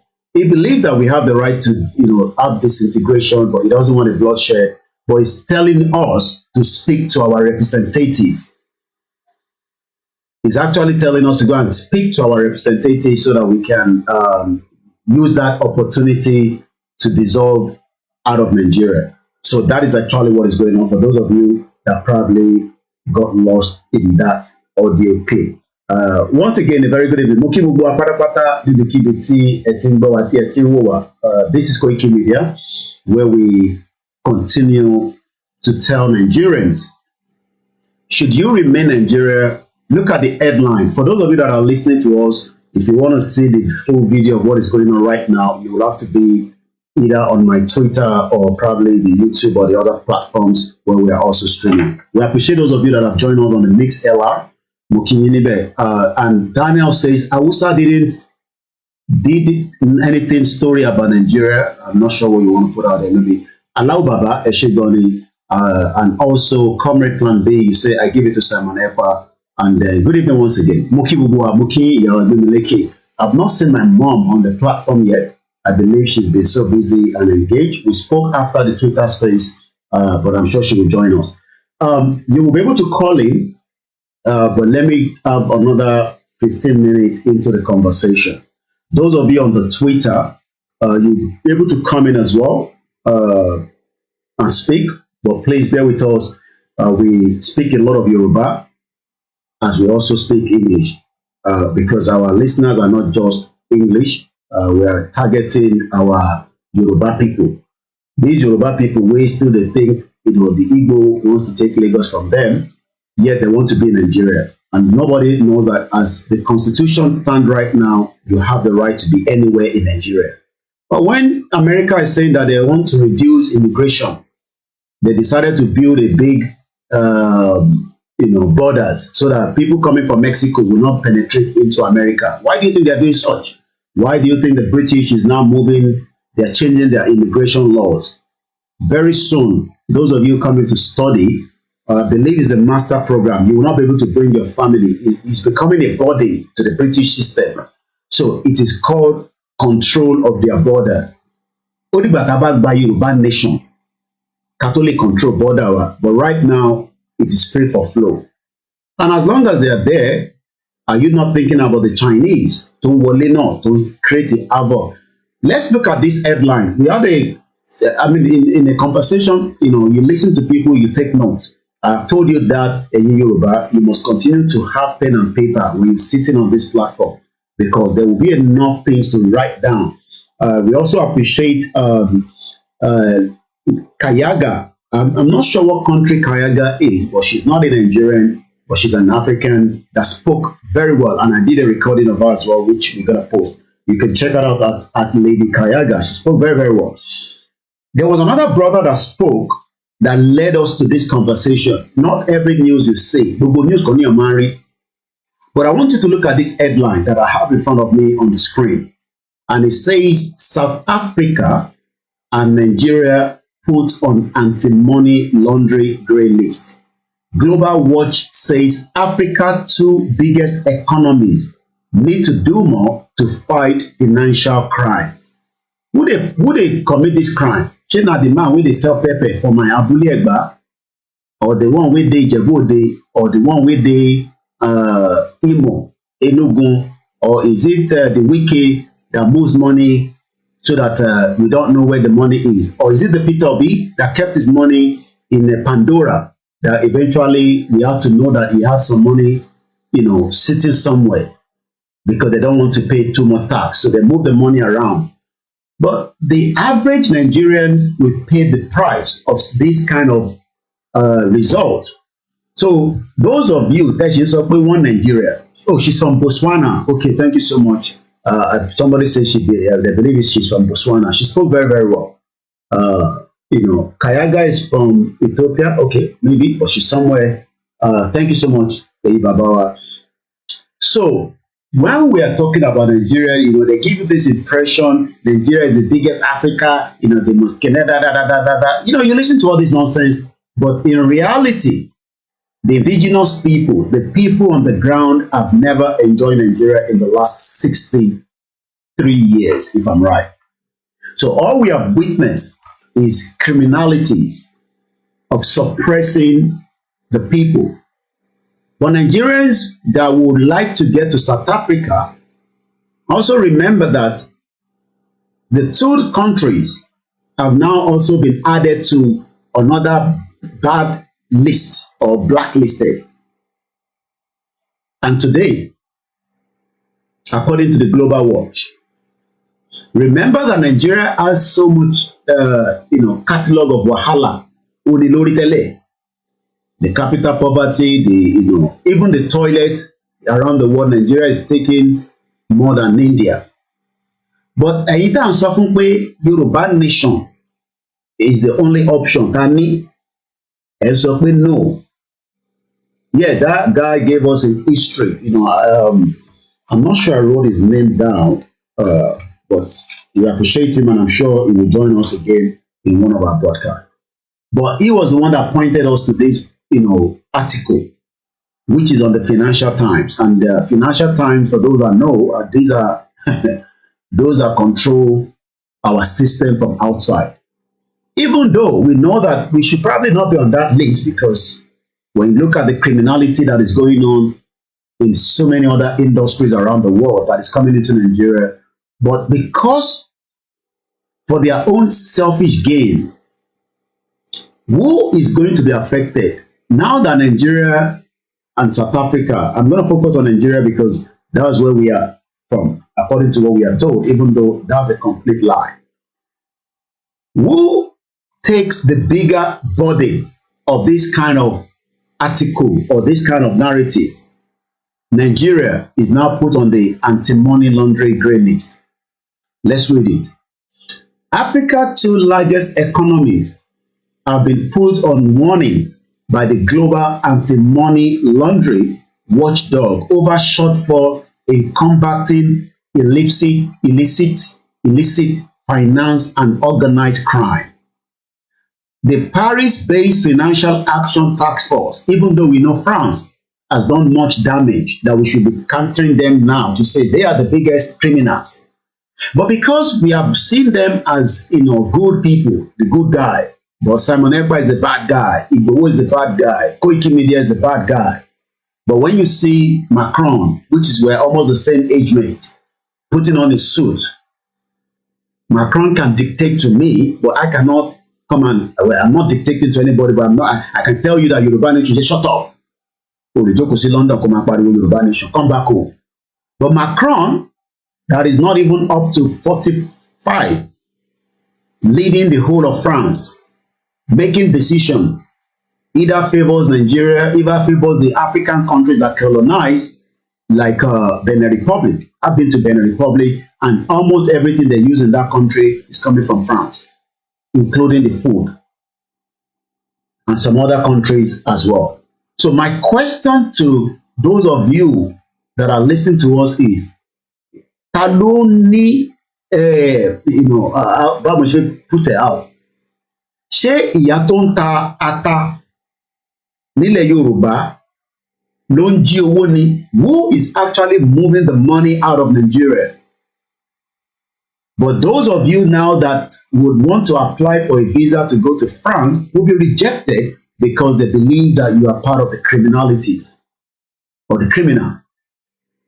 Let's continue. The Paris-based, why is it that I don't have a Yoruba Nation and I make decision to say that Yoruba-based Financial Action Task Force is looking into France for disturbing the peace of other African countries? They don't want you to have such opportunity, because we should be making such decision in the future. We are not taking calls. I'm not sure why this individual keeps calling. Please, we are not taking calls yet. I told you earlier. Let's listen to the broadcast. Kí ló dé tí we can't have a Biafra nation as an example as well? And they say Biafra-based Financial Action Task Force is looking into all the atrocity committed by some of what France have done in other African countries. They don't want such. But it is easy to put every one of us into this bracket of Nigeria, even though we know that in Nigeria, yes, we have criminals among every ethnic group. But why don't we just break the shithole country and put it into where we know who is moving the money, and we can deal with them even before the international community wants to deal with them? Do you know the amount of money that penetrates into Nigeria and doesn't come back? How did all the money that is now returned from Abacha wealth outside? Is because this money were part of the resources that were taken right from every part of either the southeast or the northwest or the southwest or the whatever, and the money doesn't come back, most especially the crude oil. So this was something that is just coming out, I believe, last week Friday. The Paris-based Financial Action Task Force said on Friday that it was placing South Africa and Nigeria on its grey list of countries that needed to do more to improve their ability to fight financial crime, exposing them to greater scrutiny by investors and banks around the world. Ẹ jẹ́ kí n ṣàlàyé ilé ìfún èèyàn ọmọ Yorùbá, maybe dábàá tí kò bá yé yín, because I know all this big English is a big problem. I'm going to break it down as much as I can in Yoruba language. Cherry, ó fẹ́ run business ní Nàìjíríà nísìn, ó wá ń wá bó ṣe fẹ́ gba big loan níta. The probability pé ó máa rówó yẹn gbà, okay, let me not even say loan, because you probably won't get a loan, but ó fẹ́ lọ gbé investors kan wá. The investors is not from France, but let's say the investors is from South Korea. The first thing the investor will look up to say, which country do you want me to come and do the business? This thing, we get people with the Yoruba land, You are telling somebody, you know, in the middle, you live in South Korea, you don't live in Nigeria, but you want to do business, you want to make money. Everybody wants to make money. So you end up trying to tell this businessman or this investor or this organization that is probably set up, and they are making sure that wherever they want to go and invest, they are not also going to become, look, they are not going to be thrown into a country like what we are discussing right now.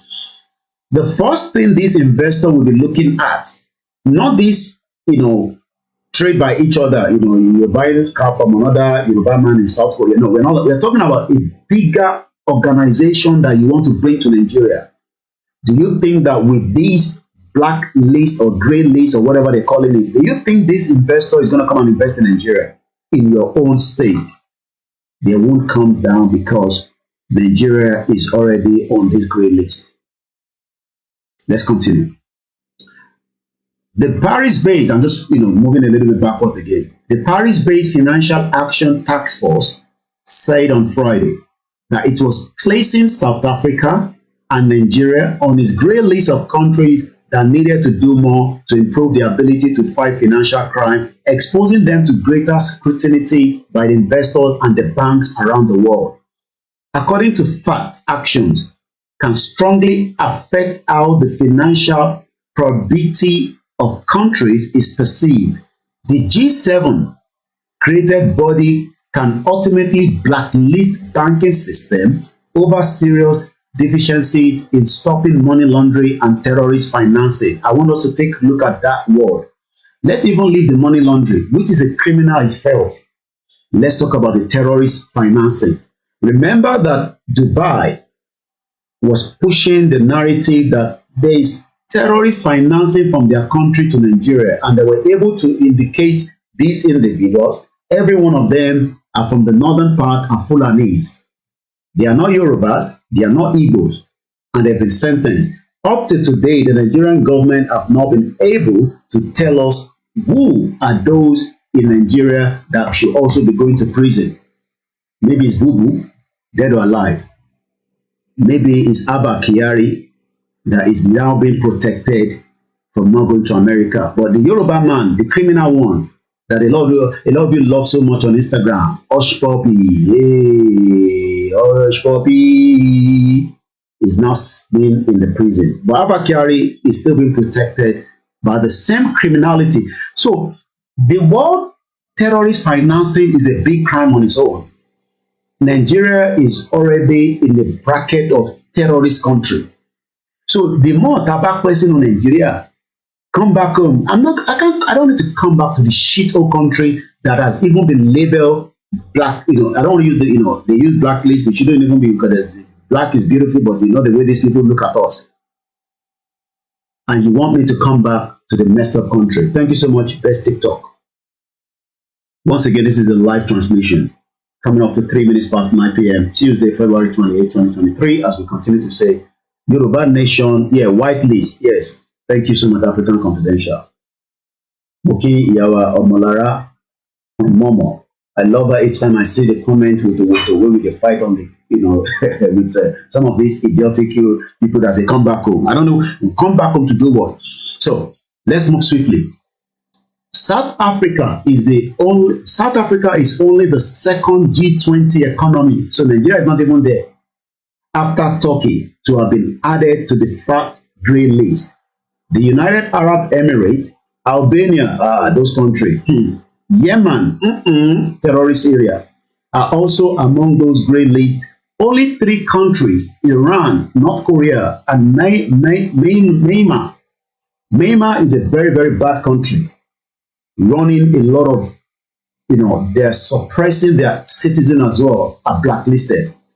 The watch list does not technically call for greater due diligence of countries. And by the time I give you this article, I'm now going to take you back to a special report that we're going to use the video from how Chinese destroy Osun community, illegal mining gold. We have a king, we have House of Representatives, we have senator, we have a governor, but yet China that you should be talking about is destroying Osun community. Mumu people, now Igbo people in the fight. Idiots. How come Chinese was able to destroy our community, move our resources? We will listen to that video. Thank you so much to somebody that gave us the title yesterday in the broadcast. We'll come back to that. But let's finish this article that I'm going to share as well later. It's on the Financial Times, and you can just type in the headline that says South Africa and Nigeria put on anti-money laundering grey list. So let's look at the final part of this article. Once again, we appreciate those of you that are listening to us on the Twitter space. I know this is not the kind of Twitter space you normally see. You want to interact, we will give you that opportunity. But for now, bear with us. And as soon as I'm ready, good man, we'll start bringing you in. And we'll probably take 2 Twitter, 1 phone call. We'll probably run this program for on maximum 2 hours. So bear with us. There will be ample of time for everybody to interact. So let's go back again. So, yeah. Sorry for the interjection. That's okay. And good man requesting that you bring him down and bring him back. Peter have kicked him out. He's just here, but he cannot do anything. Who do you want me to bring back? And good man, take him down, then you bring him back. Okay. He cannot do anything now. Okay. So, okay, I've removed you. And then I'm going to add you back. Is that what you're saying? Yes, remove good man and bring him back. I've just done that now. Let me know if it's okay. And if it's not, I'll do it again. And we appreciate those of you that have joined us on the Twitter space. Thank you so much, good man. So let's quickly finish this article because people are waiting to respond to some of what we are looking into. So now, the watch list does not technically call for greater due diligence of countries named, but in practice, banks and investors can often subject affected transactions to more scrutiny. So even as a businessman like Yoruba man, I get £1 billion I want transfer. They're asking me whether it's for terrorism or whether it's for money laundering. These are reasons why we should not stay in a country called Nigeria again. Also, cost the trouble economics of Africa, and Nigeria can ill afford. South Africa banks have already said they have strengthened controls to mitigate the effect of the grey listing. Importantly, the cost of increased monitoring will be substantially lower than the long-term cost of allowing South Africa's economy to be contaminated by flow of proceeds of crime and corruption, the South African Treasury said on Friday. Let me remind you that every of these shipping container that comes to Nigeria is another cartel. That's another different article we can look into later on, not today. The crude oil coming out of Nigeria is not a small business. It's not the man trying to make living in Ojota or in a trade fair, selling wurubo, or somebody doing a good business in Computer Village. The crude oil is involved with our politicians and government outside. And Nigeria grey listing comes just a day before it holds presidential and parliamentary elections after cash shortage linked to measures to prevent vote buying have been hitting economic activity. So now, let me take us straight to the video which we are using. It doesn't belong to us. I won't play all this video. It's just for us to get a bit of it from TBC, and then we will continue with the program. Osun State is one of many local government areas in Nigeria where gold and other minerals are found in large quantity. Over the years, foreign miners, especially the Chinese, have invaded the community, destroyed farmlands, polluted water bodies with mercury and lead, thereby endangering the health of people. On the 15th of January 2022, TBC News crew, led by Nelson Ekpa, said Akon Ijesha and brought back this report. Again, wọ́n dárúkọ pé Igbo people destroying Osun, taking gold and other natural resources. They mentioned Chinese.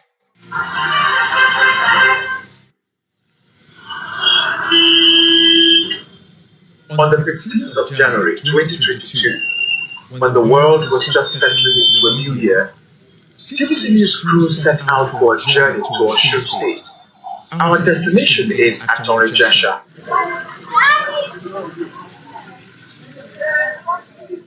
In Atakomosa East local government area of the Southwest State.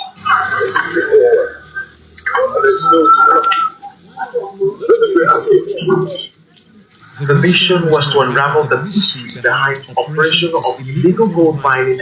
For the benefit of those that are not seeing the video, let me just give you a graph of what the video looks like. Imagine you have a land and they've damaged the land, suck everything out of it. There was, when you are trying to steal something and you want to take it as quickly as possible, that is what is happening on this video. And if you want to see the video as we are playing this live broadcast, you'll have to go to Koiki Video on YouTube. I go back again. Like I said, I won't use too much of this video because my YouTube have just come back and we don't want it to go down again. So at least you can go on YouTube and watch it yourself. But let's just play another 8 minutes out of it, and that's how far I can take it. Don't ask me to play more because my platform is very heavy, and if it goes down for a week, it has a big impact in this movement. And refined by foreign nationals, particularly some Chinese. They didn't mention Igbo people. They said particularly Chinese.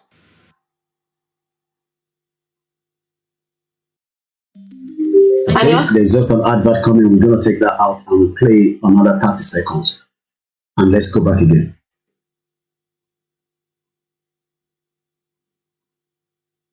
And they're now showing the pictures of the Chinese. Mining and refining thrive in Osun State, one of the states in Nigeria with a large deposit of the precious metal. You hear that? One of the most places that have gold in Nigeria, Osun State. Not Zamfara gold, Zamfara gold is for Zamfara people.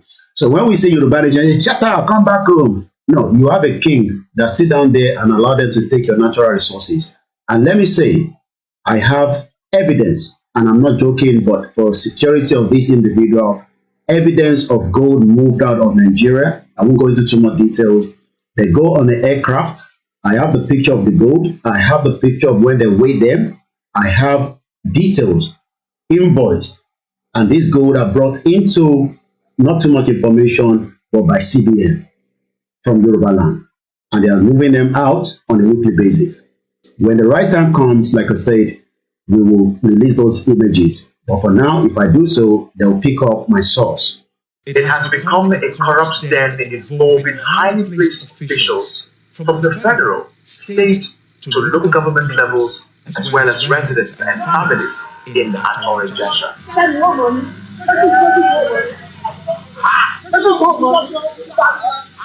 And the idiotic Yoruba man sit down there shouting, come back home. Somebody's challenging them. I don't want to play too much of the video. Don't get angry because of my platform. It's just come back only yesterday. We were off for almost a week. If you want to watch the full clip, please go on the YouTube TVC special report, How Chinese Order Destroy Osun Community. I'm going to allow Goodman to now speak from the Twitter space. Please speak swiftly, and then we're going to start taking calls from here. So, but we give him opportunity to speak first. Moki Bugomo Yoruba. When our people call, please sometimes they will speak Yoruba. We're trying to, translate to you. Just as if you go to China or Russia, they don't care about English. They will have a translator. Even the case of Ike Kirimadu, do you know that the young boy doesn't speak English? I've been told he's been speaking Igbo. So in the court, which is still allegation, because I live there, so I have to be careful with the way we talk about that case. I can say that the young boy or the man, because not a boy, they found out he's no longer a boy from the new update, but he's not speaking English. So they have to do translation in the court. So when my people call, I cannot force them to speak English. If they want to speak Yoruba, they will speak Yoruba. I will do my best to translate. Go ahead quickly, good man, and then we'll start taking calls from here. That's exactly 14 minutes past. So we still have about 2 hours to play with. Go ahead.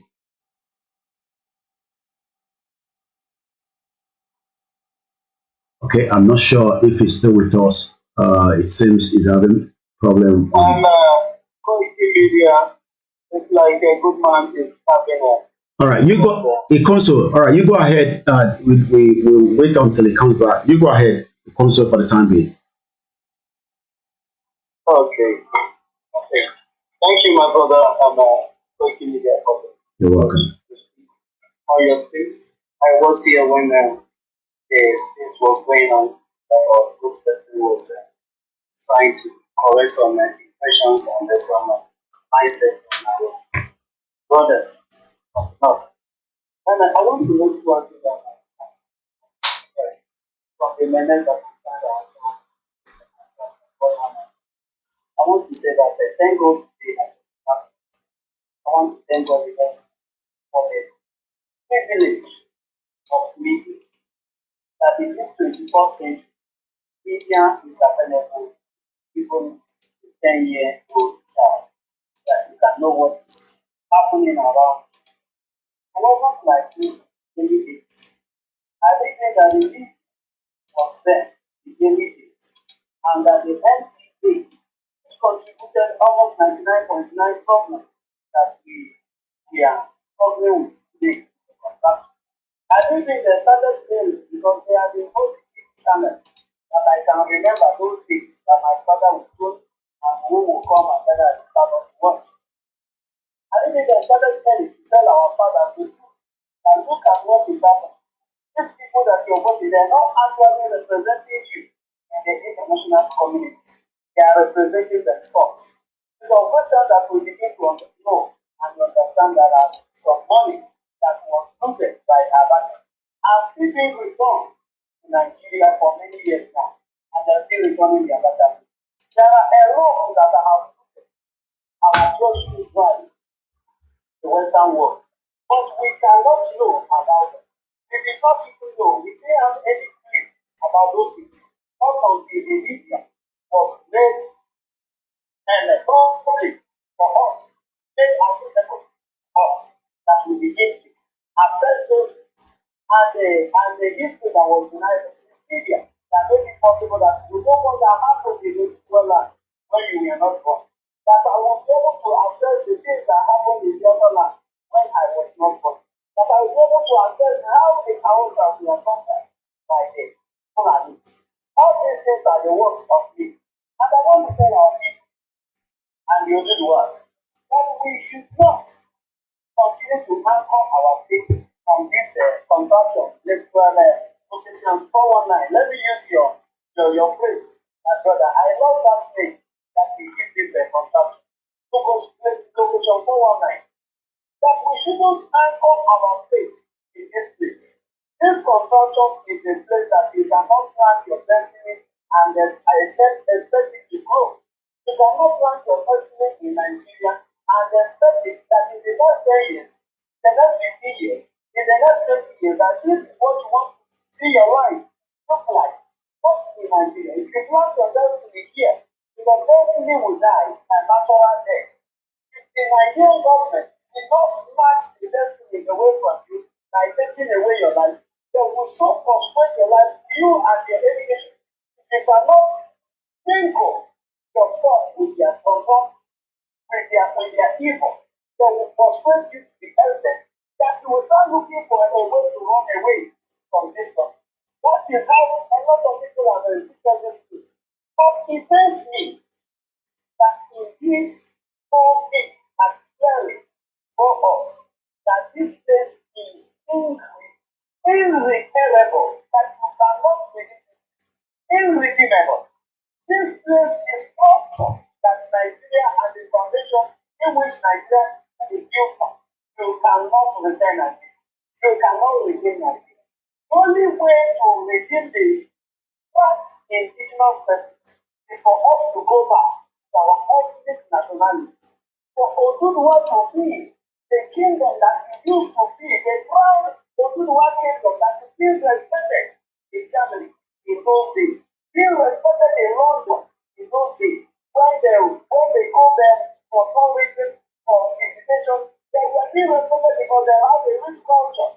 I want to go back and stand Biafra that my fathers know, that my fathers lived in, that even them and the good ones are not fighting, them and the little girls are not fighting. Nobody is fighting each other, not until this contraction and organization of 1914 was instituted. A catastrophe set in this contraction that I begin to see my Oduduwa brother as my enemy, that my Oduduwa brother begin to see me as his enemy, that the middle belt begin to see both the Tutuwa and the Biafrans as their enemy. We want to return back to our base. We want to go back home. That is what we are clamoring for. You have seen their election. If you like to do it 100 times over, you can never get a credible election in Nigeria. If you like to do it the last 100 years, credible election is not, will never be ascertained in Nigeria. Right. This is what they want is preaching. This is what Koiki Media is preaching. This is what Mazen Africana has preached over the years. This is what Simonella is preaching. All these guys are good guys that are preaching for the freedom of their kids. Thank you so much. So, my brothers, let's line up with whatever that they are telling us. Thank you, my brother, Koiki Media. Thank you. Hello? Hold on. Etiwole, hold on. Yeah. Thank you so much, Ikon. Ikonzo, for starting us on the Twitter space. We now have a caller as well. Hello, caller. Etiwole, Hello, Mr. Koiki. Yeah. Ẹ má bínú torí Ọlọ́run. Tí of my profile, ẹ bá wo lọ́dọ̀ rẹ̀. Ẹ rí pé mi kí n terrorize ní pẹ̀lú call. Bẹ̀tálẹ̀ yìí, mo fẹ́ pass information kan. Mo fẹ́ kẹ́yìn náà dey further expose and express to our people. Ṣé n get me, sir? I'm going. Okay, hold on. Is it hold on? Can I go further? Share information because I'm sure you know I'm live. Is it something? I know it's about 32 missed call. I know that. Yeah. Go ahead. All right.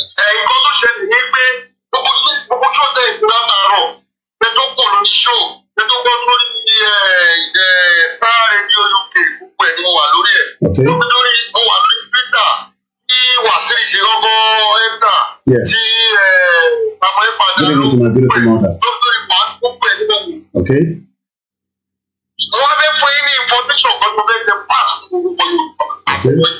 Okay. Go ahead. No. It's okay. No problem.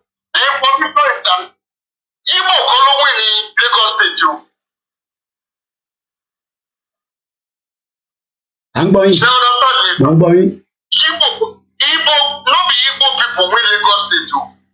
Ọmọ Yorùbá máa lọ bá wọn jà torí mo jẹ́ mo platform wọ́n fẹ́ máa bá wọn jà wọ́n fẹ́ máa gbá gidi wọ́n fẹ́ gbà bọ́ Aslan nìkan. Torí bẹ́ẹ̀ o,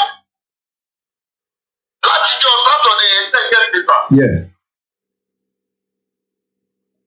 Before Yorùbá nation as a politician. Okay. Máa follow politics more. Gbogbo 20 local government of Lagos State, which was finally converted to 57 local governments of that. Gbogbo bẹ̀ ni mo touch láti yọ Saturday yẹn. Ọmọ Igbo kan ní problem wa o. Tó gba Èkó fún Labour. Mo fẹ́ kẹ́ fi ṣe ṣóògùn tó bá possible Mr. Quick. Ètò pàtẹ fún yín. Ọmọ Igbo kan ló gba Èkó fún wa o. Tí Labour fi defeat aṣíwájú o. Okay. Ẹ máa tó gbà fún wa. Mo gbọ́ yín. Àwọn ọmọ wa ẹni sáà, àwọn náà dúró tán pé we must chase these people that lost 2020 out. Mo fẹ́ kẹ́ fi ṣe show. Pé Yorùbá ò ní problem pẹ̀lú Igbo fẹ́ gbalẹ̀ bàbá wa o. Àwọn ọmọ tó pa ẹgbẹ́ Yorùbá máa ń pòwe. Wọ́n ní àgékù odò ó máa ń ṣòro. Àwọn ọmọ tó pa ń gbà yẹn tó pa tó wọ́n ti gé èmú APC àti Tinubu àti Sanwó-Olú. Àwọn ẹ̀rọ bojú wọn jẹ́ o. Ẹni pé tẹ́yìn fúnra yín Mr. Quick ẹ bá mọ́nítọ̀ election yẹn nítorí tí mo mọ́nítọ̀ ẹni pé gbogbo ibi tí wọ́n bá fẹ́ wọlé sí àwọn Labour àwọn ọmọ Yorùbá máa ń lé wọn pa ni. Ìpè you no dey speak Yorùbá you no fit enter here. Na only APC fit vote here. Àwọn ọmọ wa public pé wọ́n jẹ́ ìkọ̀kọ̀ tó pakù yẹn àwọn náà rẹ̀ bẹ́ẹ̀ni náà against wọn. Ìpè ẹ̀yin tẹ pa wá nípa ọ̀rẹ́ ká fún yín fòtì ókè àmàlọ́ púpọ̀ mi àmà tẹ̀sí nínú. Nǹkan mo fẹ́ fi ṣe show. Ó ṣe pé Igbo ní problem wa ní Lagos State o. Torí pé mo ti ibi tí mo lọ́ọ̀bù lú yẹn dé mo ti pe àwọn tèmi kọ̀ọ̀kan lókè pòpò Agarawu and some other areas. Wọ́n jẹ́ kí n máa mọ̀ yí pé àwọn ọmọ Ìgbò yẹn gan wọ́n lè pàtẹ tó fi dé Kẹjà. Torí pé Yorùbá ti tájú wọn pé àwọn náà jojú àwọn irọ́ o. Àwọn ọmọ EndSARS ìdí òkúnú wọn àwọn náà rebellion ara wọn against AP ìpè ẹ̀yìn tẹ́ pa wá. Tẹ ló ń pẹ́ kátókè dìbò fún yín. Nǹkan bí ẹ ti máa mo fẹ́ tẹ̀lé ṣe ṣó ó yí àwọn èèyàn wa pé ó ṣe Ìgbò ló fẹ́ gba Lagos State. Àwọn ọmọ tí wọ́n pa tán àwọn náà bèrè fẹ́tọ̀ wọn. Wípé we continue this way. Àwọn ọmọ yẹn náà dìbò ẹni pé wọ́n jẹ́ kí dìbò. In fact, mo rí so many kọjá yìí. Mo rí so many places tó jẹ́ pé wọ́n ti náà wọ́n ní vote. Dìbò kan ló jẹ́ kí pépà wọlé lé. Àwọn ọmọ náà build right wọn lórí EndSARS àwọn náà dìde tán. Ṣé ǹjẹ́ kìí ṣe? Mo fẹ́ kẹ́bi ṣe tí òun ẹgbẹ́ ọmọ Yorùbá mọ̀ tó ń fẹ́ máa bára wọn jà pẹ̀lú Ìgbò. No problem. Àti Yorùbá máa ti pọ̀. Okay. I should program the lórí. Mute background and don't tell me see. Hold on, hold on. Call kan wà on mo kàn gbé wọlé for now. Ẹ ṣé gan ni Mr. Ẹ̀gbọ́n mi Alabi. Thank you so much. And and yes, we believe that is a payback that has happened. We have another caller. After this caller, we come into the Twitter space and take the next person. And the next person that's going to speak is Rito. So prepare your mind after this caller. Hello, caller. It's our live on Koiki Media as we continue our campaign. Yes, sir. Nǹkan tí mo kàn fẹ́ fi kún ètò yòówù ni pé ẹ̀mọ̀ pé mo máa ń sọ gbogbo ìgbà. Mo máa ń sọ fún yín pé kò sí peaceful exit ní Nàìjíríà. Kò sí bí gbogbo ọmọ Yorùbá máa gbọ́ lẹ́nu. Kò sí peaceful exit kankan ní Nàìjíríà. Mo kí yàrá mi tẹ́lẹ̀. Bẹ́ẹ̀ ni Fúlàní yóò ní fi yín sílẹ̀ kẹ́ ẹ lọ bọ̀. Ṣé eré ìtọ́ ara ṣe ń jẹ́ Sátọ̀dé? Àbíjọ́ Friday tí wọ́n kọ́ àwọn àmì ìtọ́jẹ́ tẹ̀ máa rí wọn yẹn. Wọ́n ṣọ́ ọ̀fọ̀ ìdílé. Wọ́n fi hàn yín pé o káwọn kó ìpayà káwọn kó ìbẹ̀rù bá yín owó nǹkan tí wọ́n ń ṣe. Torí tí ò bá ti ṣe bẹ́ẹ̀ wọ́n ní gbé àwọn èèyàn wọn láti káàdì. Gbogbo àwọn mílítírì ìtẹ́rí yẹn wọ́n ń ṣe Nigerian soldier. Kò sí èyí tó gbọ́ Yorùbá ní wọn àbí Ìgbò. Fúlàní láti cháàjì ní gbogbo wọn. Mo bẹ ẹ̀rọ ẹ̀yìn ọmọ Yorùbá lẹ́yìn. Mo máa ń sọ kíní kan náà ní mi ò wá fọwọ́ pa èèyàn kankan lórí. Ẹni tí ò bá fẹ́ kú kò lè jẹ ilé bàbá ẹ̀. Wọ́n ti ń pa wọ́n ọ̀rẹ́ dì. Ìjọ òun làwọn tó fẹ́ gbọ́. Àbíkẹ́ dìde ètò tó bá ti bẹ̀ tó bá ti pa Yorùbá kan. Ẹ̀wọ̀n mákẹ́ẹ̀tì kan níbi táwọn tọ́kùnrin àwọn jọ sí ilé ẹ̀pa wọn. Ìdá òun la fi ń pa wọn. Ẹ̀pa wọn kò sí bẹ́ẹ̀rù kankan lọ́fíìlẹ̀ kankan. Ó ń pa yín. Ẹ̀jẹ̀ ṣe Ọlọ́run ṣàánú wa Ọlọ́run ò ní fàkalẹ̀ wá bá yín tó. Nǹkan tó rí fún yín ní fún yín ò dáa. Bí ẹ̀ bá tètè ya jára yín gbà wọ́n á pa gbogbo yín tó débi pé di ẹrú lẹ̀ bàbá yín. Ẹ máa di ẹrú lọ́nà kàyí. You guys will become slave. Àwọn Yíbò ti rẹ́dì. Àwọn Yorùbá ojú kòkòrò wọ̀bìà òun ló ń ba ayé wa jẹ́. Wọ́n ba ayé yín jẹ́ for 62 years. Wọ́n ní Tinubu fẹ́ wọlé ẹ̀sìn táyẹ̀ ló ń dìbò fún ẹ wá ní Yíbò ló fẹ́ ṣe kíní kan Yíbò kọ́kọ́ ló fẹ́ gba Èkó Yíbò gba Èkó kọ́kọ́ mọ́ yín lọ́wọ́ Yíbò ṣe bísínẹ̀sì ẹ̀ ni wọ́n dẹ̀ rẹ́ǹtì ilé Yíbò rẹ́ǹtì ilé wọ́n ṣe bísínẹ̀sì wọn ọ̀pá èèyàn kọ́kọ́ wọn àbáyọ̀ kọ́kọ́ jà Fúlàní tó ń wọnú gbé lọ pa yín àwọn ní kẹ́ fọ́kọ̀sì lé lórí ẹ má jẹ́ kí wọ́n yí orí yín wọ́n ti mọ̀ pé ọmọ Yorùbá tó bá ti sọ pé báyìí ẹ̀yin náà ti ẹ máa tẹ̀lé bẹ́ẹ̀ ni. Thank you so much. What?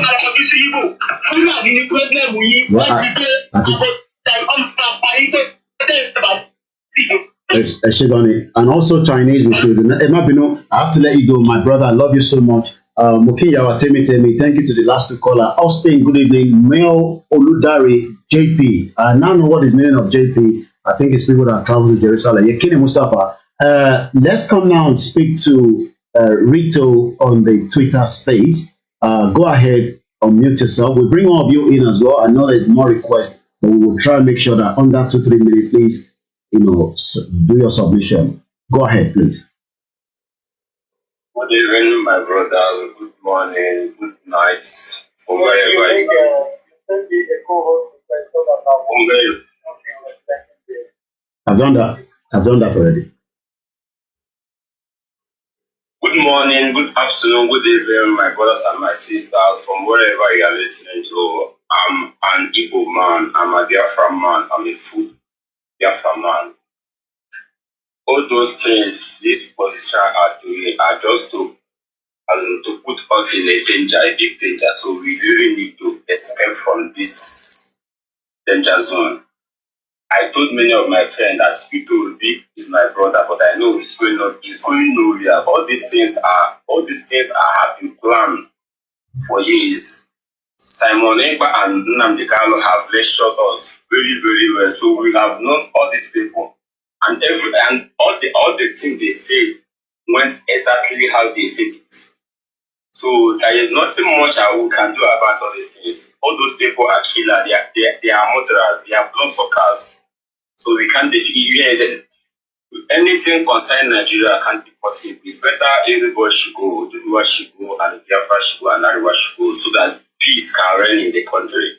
So everybody will have peace. I'm from Imo State, I'm from Imo State.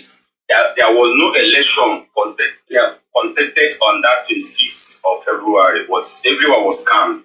No movement, nothing. But later, INEC brought out some pieces of stuff they posted on Twitter and Instagram or many social media platforms to show that there was election conducted. But that there wasn't something like that in Imo State. Besides, I'm from Olo precisely, so there was nothing like that here. But lately, they came up with something. So it's better everybody should go. This is all I have to say. Thank you everybody. Thank you so much. The line to call for those of you staying there, those of you listening to us, +44 74 04 405 917. We still have an hour and a half. I'm going to come to the next speaker, which is going to be Dami. So prepare yourself on Twitter Space. But let's listen to this video that I'm going to play, which is going to be an audio to those of you on the Twitter Space. It's going to be one of our comrades. We call him George Akinola. These are people that in 2017 came out to say Nigeria is not even worth to go into restructuring. So 2 videos, they're under a minute. Let's listen to each one of them to start with. Impediment to Yoruba development is the impediment to Yoruba development. Without Nigeria, we won't be where we are. 1962, we were far ahead of South Korea and North Korea. We were far ahead of China even. We had television before France. We had radio before South Africa. Now look at where we are today. I think it's a shame that even any Yoruba man can be talking about restructuring at this point in time. What are we restructuring? This country that is already shot to pieces? I don't think that's what we want. But they are always talking about giving Nigeria a chance. The patience of Yoruba with Nigeria has come to an end. If you don't allow we Biafrans to go, that zoological republic called Nigeria will be a worse place than Somalia. And today it is happening. And if you have not applied for your Somalian visa, please try and do so. Should I say Somali visa? Try and do so as quickly as possible, because the zoo is on the path of destruction. And there is nothing man can do to reverse it. Mark today's date and what I'm telling you. Nigeria will be destroyed beyond human comprehension.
even your business, because it's into business, is being affected by the APC government.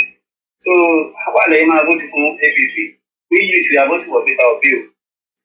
She answered and said, Tinubu is Yoruba, we will feel Yoruba like you don't vote for evil. And I felt bad.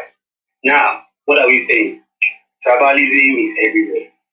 Nigeria, I went to Google on Saturday. I went to Google and I found out that Nigeria is top 3 of the countries in the world with the highest number of languages spoken. Like when it comes to multilingualism or multilingual, Nigeria puts a big thought. Like the languages are extreme.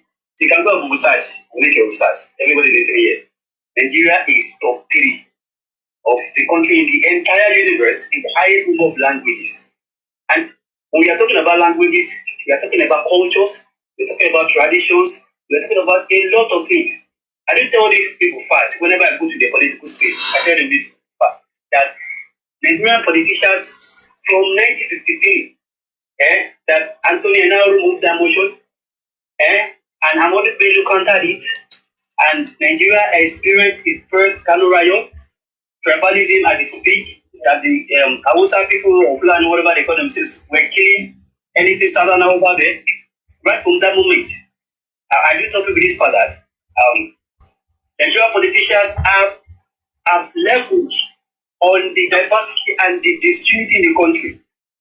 Because somebody can just look up one money and you can just want the people money and big policies. Policies that is making life easy for people. You cannot just wake up one morning and say, yes, this is what we want for the people. And people will not react. It can only happen in a country where there is so much diversity and disunity. If it were a country where there is no much, the languages is not much, the ethnicity is not much, this one that Google did recently about the Naira scarcity or whatever is going on, it would happen. I don't tell people it would happen. The only time I knew Nigeria came together was when Goodluck Jonathan increased fuel price. Everybody came together and said no, they don't want it. Now these people can now just, I don't know. It shows that we are divided on political lines, we are divided on language, on culture, a lot of things. We are not a nation. We are state. Nigeria is a state. It is a state full of nations.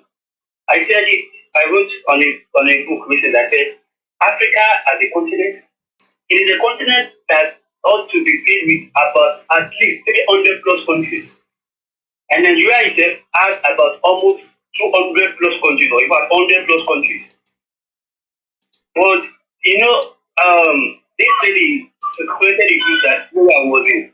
And I said this part that we are still practicing what we call colonialism. Understand? Nigeria is still under the colonial rule. More African countries are still under the colonial rule. So we are still answering to the British government, to the French government that is also recognized by the French people, assimilated or whatever they call it out there. So that is the situation. That is why referendum is becoming something hard. I want a peaceful referendum.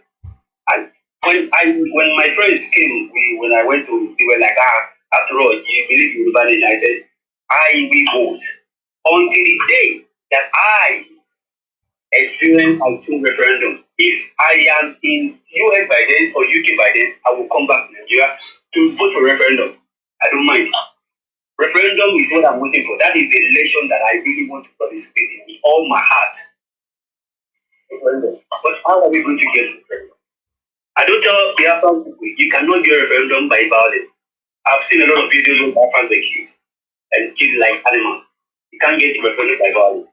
And I am so happy for the first time because I've been entering the Yoruba Biafra space, and I've been telling them this part. Biafra without Yoruba nation, you guys need to work hand in hand. And you cannot take this thing by violence. We are in the 21st century, nobody needs to die. We just need to do it peaceful. Okay? Because it happened also in UK. They did referendum. Scotland wanted to leave. And they did referendum. People wanted to stay. And the people who wanted to stay were much more than the people who wanted to go. And they had to be part of UK, All right. Thank you so much. So let us conduct referendum, a peaceful one. All right. Thank you. When are we going to have that referendum? Well, when are we going to have this referendum? We see how it goes. Thank you so much, Dami. Let's once again, thank you for the speaker. We have, I believe, few more speakers there.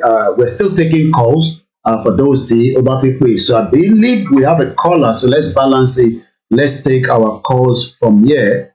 Please let us make it very, very brief. Go ahead, caller, please. Let's make it very brief. Hello, caller. Go ahead. Good evening, my brother. You're welcome. I think it gets clearer by the day what we are dealing with.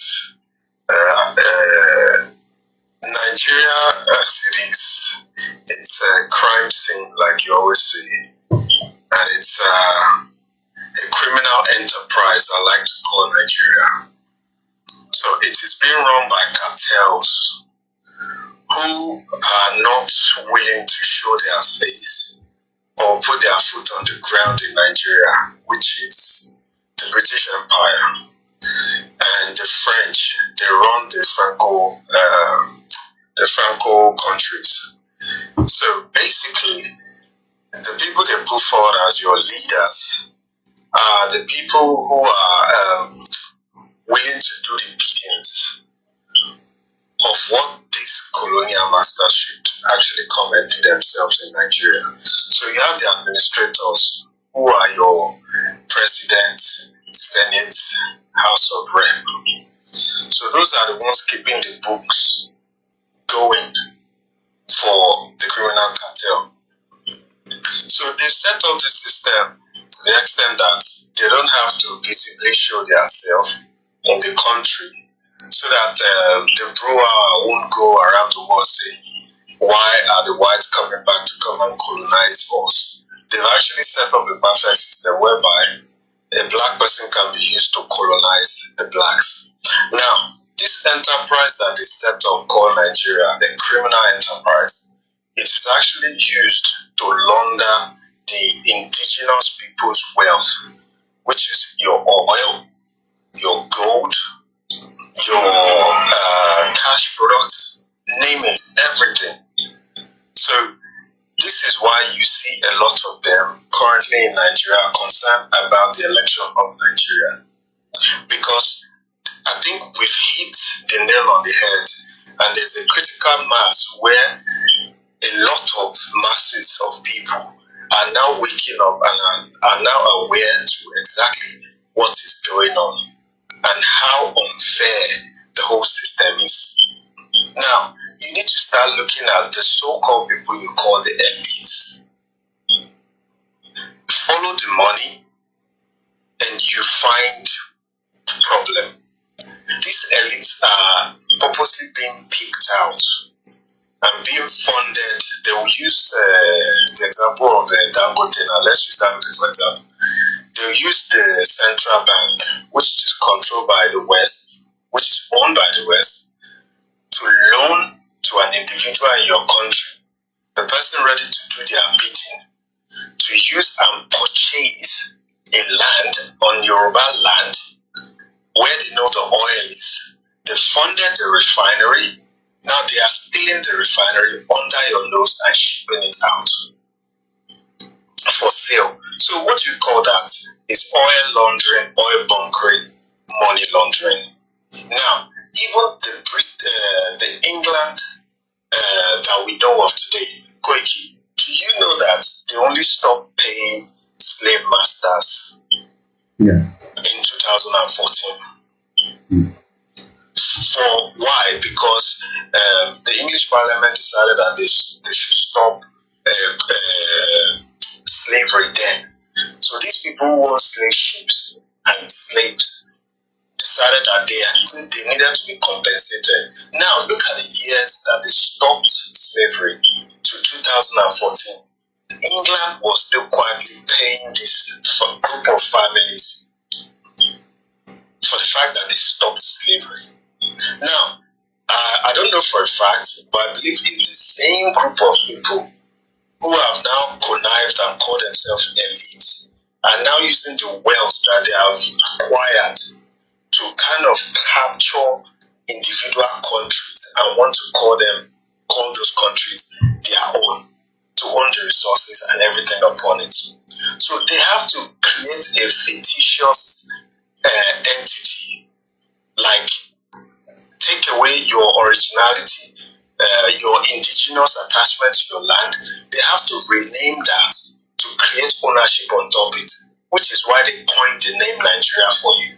Because if you were still called Yoruba people till today, it will be very hard for them to impose taxation system into your country and to be able to steal from your country as it is.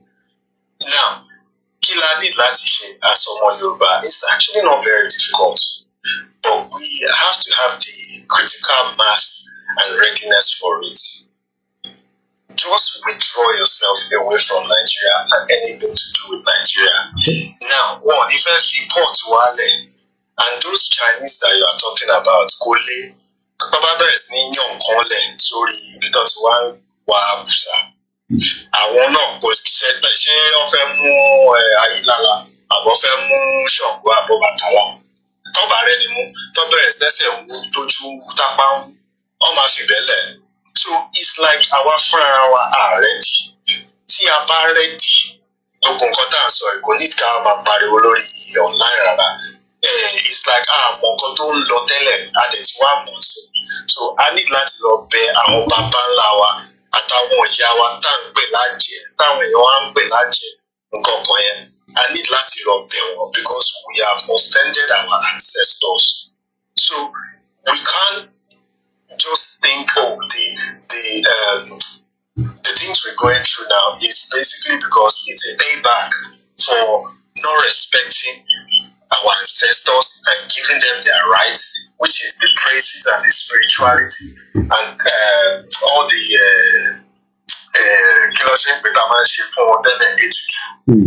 we stopped all these things. So these are the repercussions of what is happening. Now we need to go back to that. So and yeah, and to mention military show of power. Yes, I knew within myself that it's actually against the law to roll the military on the streets of civilian roads. But we know that Nigeria as an entity is not practicing any law that is known to any normal person. So any law, the colonial master, and we already know at the same time that Fulani and the North are actually not even practicing the constitution that we use down south. So what are we now fighting for? So it's time to call a spade a spade. And now we have already mobilized, take our demands to the kings. If they refuse to do our demands, let the spiritual people within the lands do the needful. Let them start doing that process. Thanks very much. Thank you so much. We're going to come straight into the Twitter split to the last caller. We appreciate. We're still just about less than an hour out of the conversation, and I believe we have Mazi Owoma. If you unmute yourself, please, let's hear from you quickly. Thank you so much, Dami, for the conversation. Yeah. Yes, go ahead. I think a good man is here now. No, yeah, I know. I'm aware of that. Okay. All right, go ahead. Uzoma, let's hear from you quickly. We're just an hour away or less than that. But for now, we appreciate everyone because we've done 2.5 hours, almost 3 hours. And I don't normally like it to stretch that much. Go ahead. Let's hear from you.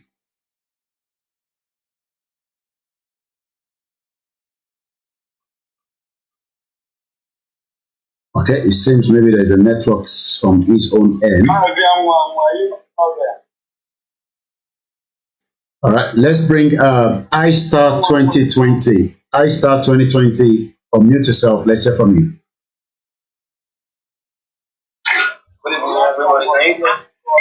Yeah, we can hear you. Go ahead. Okay.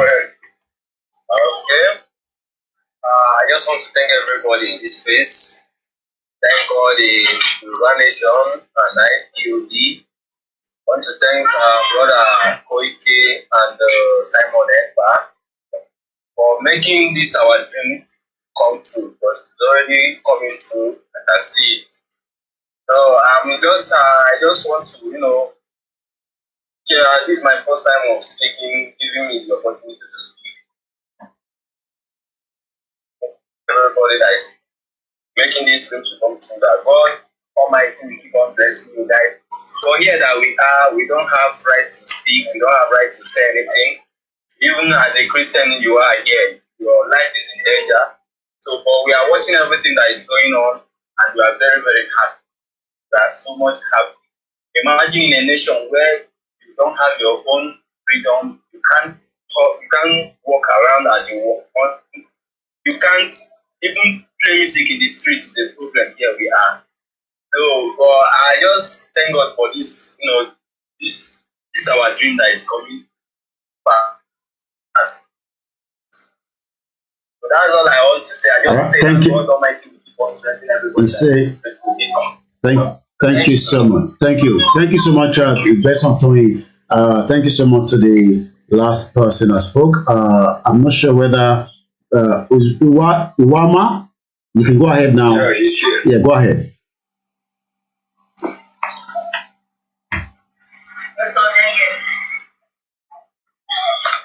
Go ahead, Iwama. The mic is yours. Mo kí gbogbo àwa tí a wà lórí ètò. Still having issues. We'll have to give it to some other person. I think Elijah was here before. Elijah and the Roland was here before. Okay, Elijah, please make it snappy. Oh, thank you so much for the privilege you just gave me to come online to just speak. Unmute yourself, Elijah. I've unmuted myself. Can you hear me clearly? Hello, can you hear me clearly? Loud and clear. Go ahead. Okay. Oh, thank you so much for the privilege you guys gave me to come online to just speak. I just want to This is Elijah. No, brother. Yeah, I'm the one speaking, please. I'm speaking. Hello, can you hear me? Okay, Roland. Who is supposed to? Hello. Yeah, I'm here. Oh, okay, thank you. Okay, thank you. I'm sorry, maybe it's my network. Okay, you're welcome. Go ahead. I want to appreciate just one time for giving me the opportunity to speak in this space.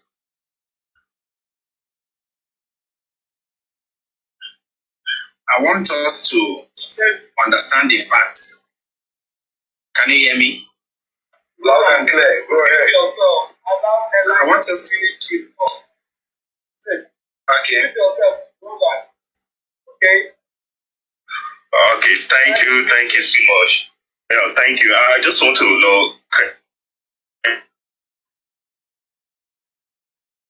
Elijah, go ahead. Where is everybody? Someone happened. So I just want to credit everybody, Mr. Koki, for your beautiful work you're doing. I just want to ask you. Where's the other guy? Elijah, are you still there?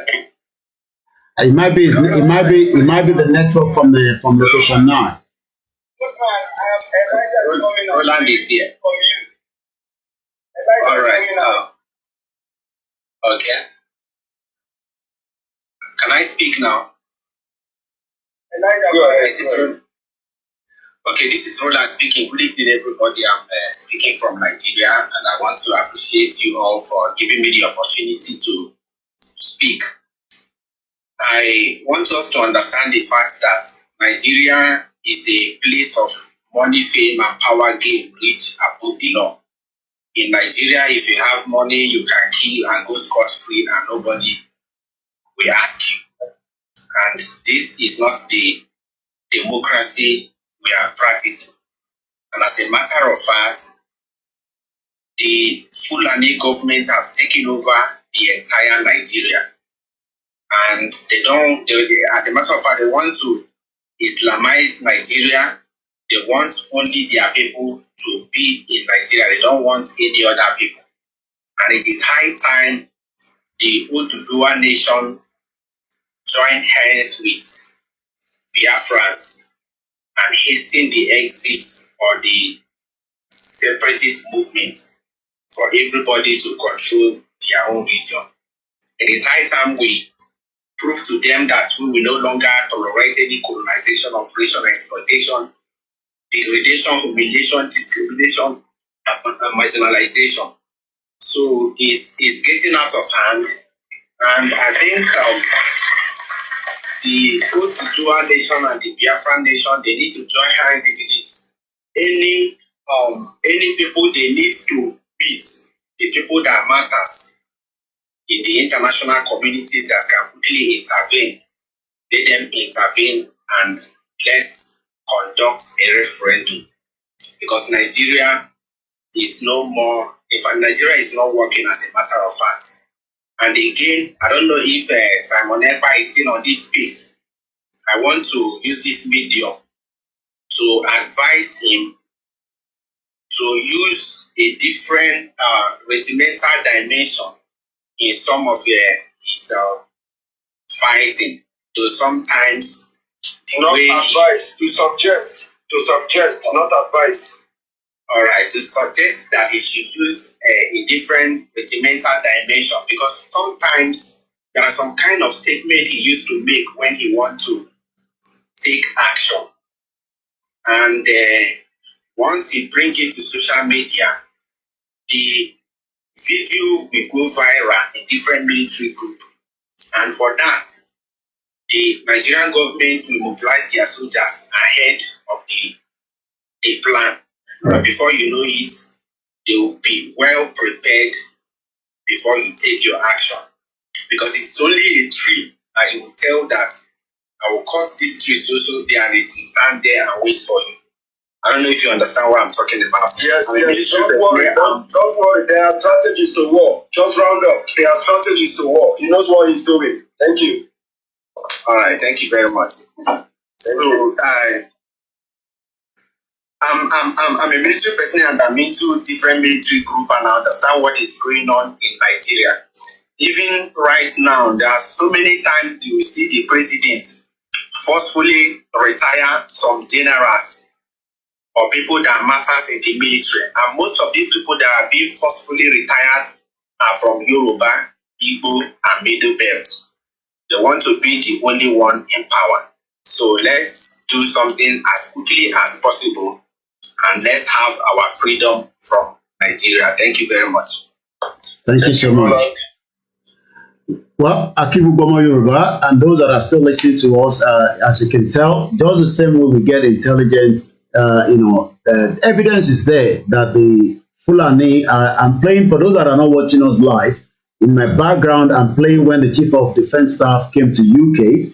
We're not sure for what purpose, just as usual, just to bid for the colonial to continue to suppress, subjugate the rest of us. As we are going into almost the final lap of this program, we're going to quickly call out all those that are the remaining speakers that we have, and then we would end the Twitter space ahead of my program. Then that way, at least tomorrow, when we're live again, we will come up with a Twitter space, but we give more people to speak. So I'm not sure who's the next person to speak, because I know we have about 4 people left, so that we can allow them to speak. Who's the next person we should be calling? I think if Anwamo should be speaking after him, Rocket. All right, go ahead. Yeah, thank you, everyone. I just want to pass one message. Anwamo, not you, Rocket. Anwamo, if you're there, Anwamo, if you're there. Mazu Woma, speak. So that make it short, quickly, so another person can start. There's no time.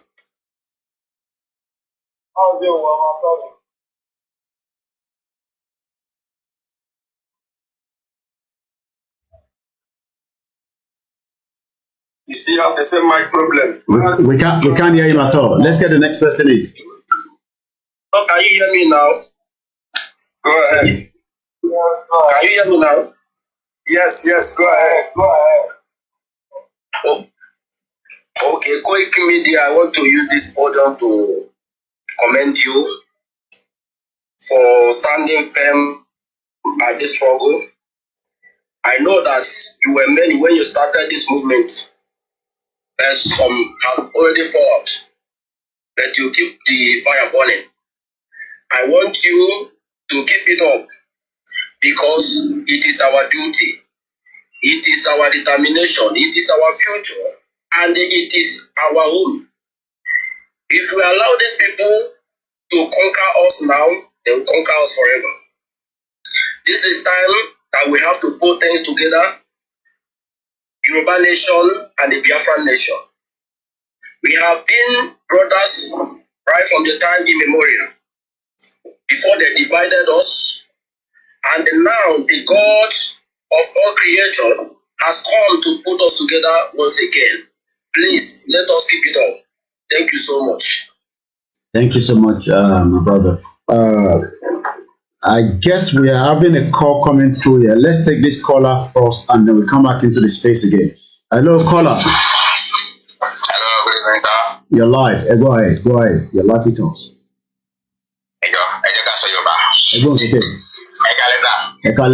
I'll translate to those of you that don't understand. Go ahead. Mr. Koiki. Yes, sir. Well done. Yeah, great job. I like your job and I like your spoken. Thank you so much.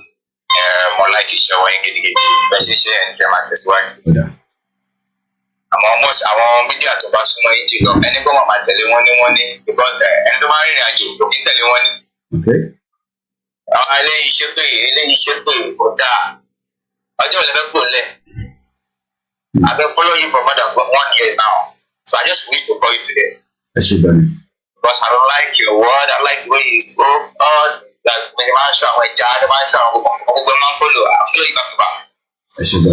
So ẹjọ ẹ bá mi sọ fún àwọn èèyàn wa tó kù tó jẹ ọmọ káàró jíire ẹjẹ tó máa ṣe dáadáa kó má máa fi wọ́n ní bàbára wọn jẹ́ gbogbo eléyìí àwọn olóṣèlú tó wà láàrin ẹ̀ nínú wọn wọ́n máa kọ́ máa da wọ́n kọ́ máa da gbogbo ẹ̀rú ní kò dáa ẹjẹ ká fi wọ́n nílẹ̀ ká dẹ̀ fókọ̀sì níbi tá à ń lọ ilé ló ṣe pàtàkì ká bá délé ta lè máa yanjú ìjọba kọ́lọ́n yìí lọ́wọ́ sà.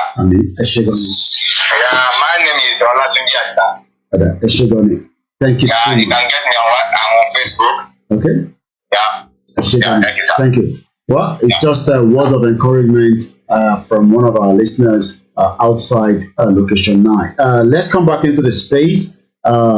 We have just less than 3 more speakers, I guess. Like I said, after these 3 speakers, we will end the space, but I will still have the broadcast running for another half an hour on my own platform. But like I said, we will be doing more of this for kind of engagement between us here and those in the space. I'm not sure who is the next good man who is on the line to come on again. Let's get Biafra and beyond. Go ahead, Biafra and beyond.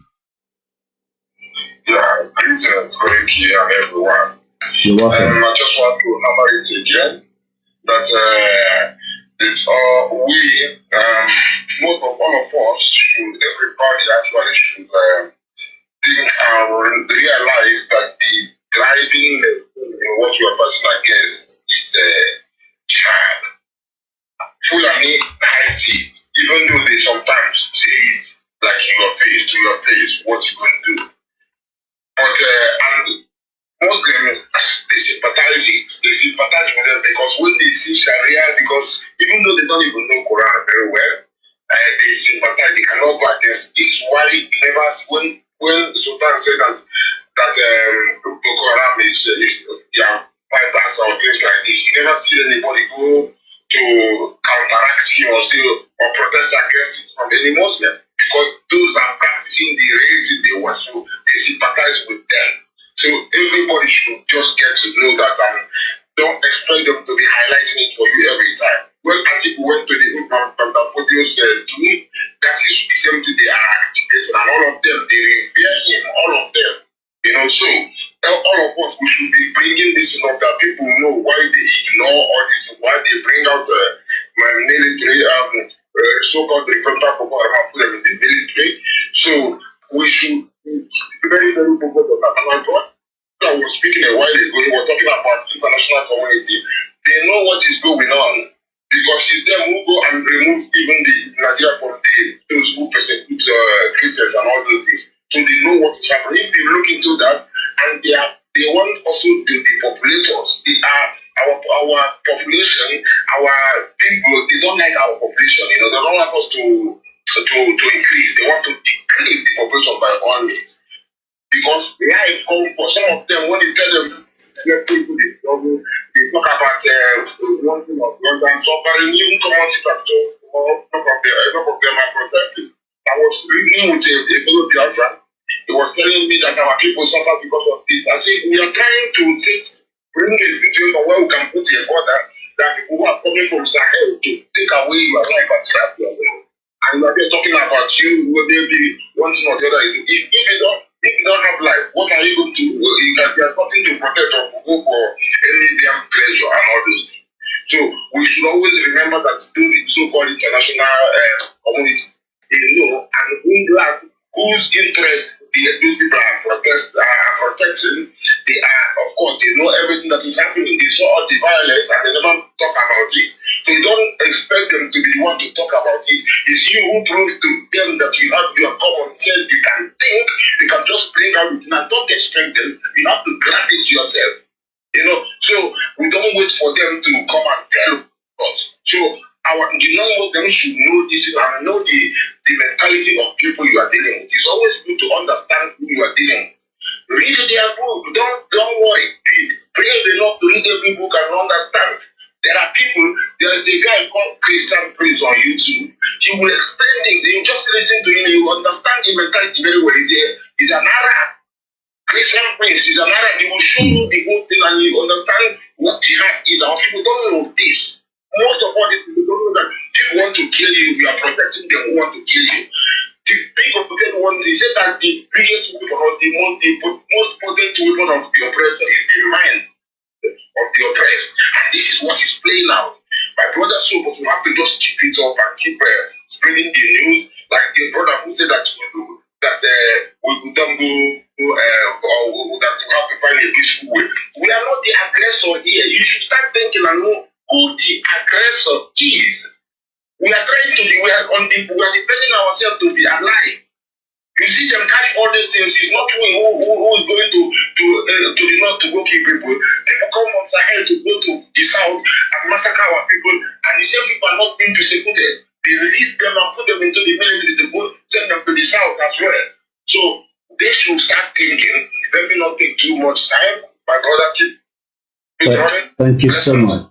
Thank you so much, Biafra and beyond. Moki Bugowa, Lenkonse, and those that are still with us, we are almost a few more minutes on the Twitter space. I believe we have one more speaker, and then I'm going to allow my co-host to speak, and then we close the Twitter space. I heard Toby Chukuku AJ. Go ahead, you have the floor.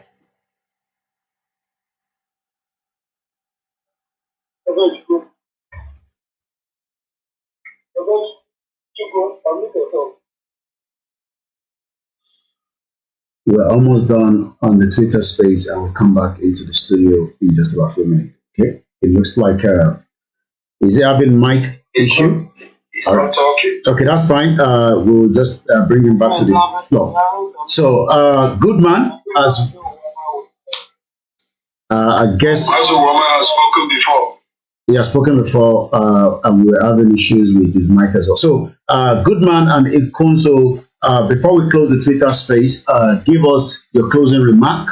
And we appreciate everyone that have joined us on the Twitter space again. We will encourage more of our people to also have Twitter. Not everybody has Twitter. I know a lot of you love YouTube, Facebook, but the real wahala is on Twitter, the guerrilla warfare. Go ahead, Goodman, with the closing remark before we end the Twitter space. So take it up, and then I'll round up. My brother, just say something, and then I'll round up. When you have nothing to say, then let me close it.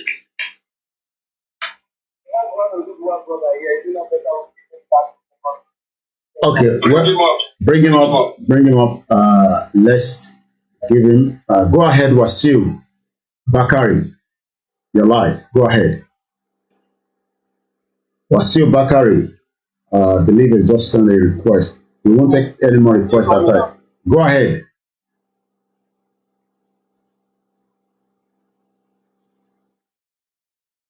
Sometimes it's the network from location confusion. Unmute yourself, Wasil.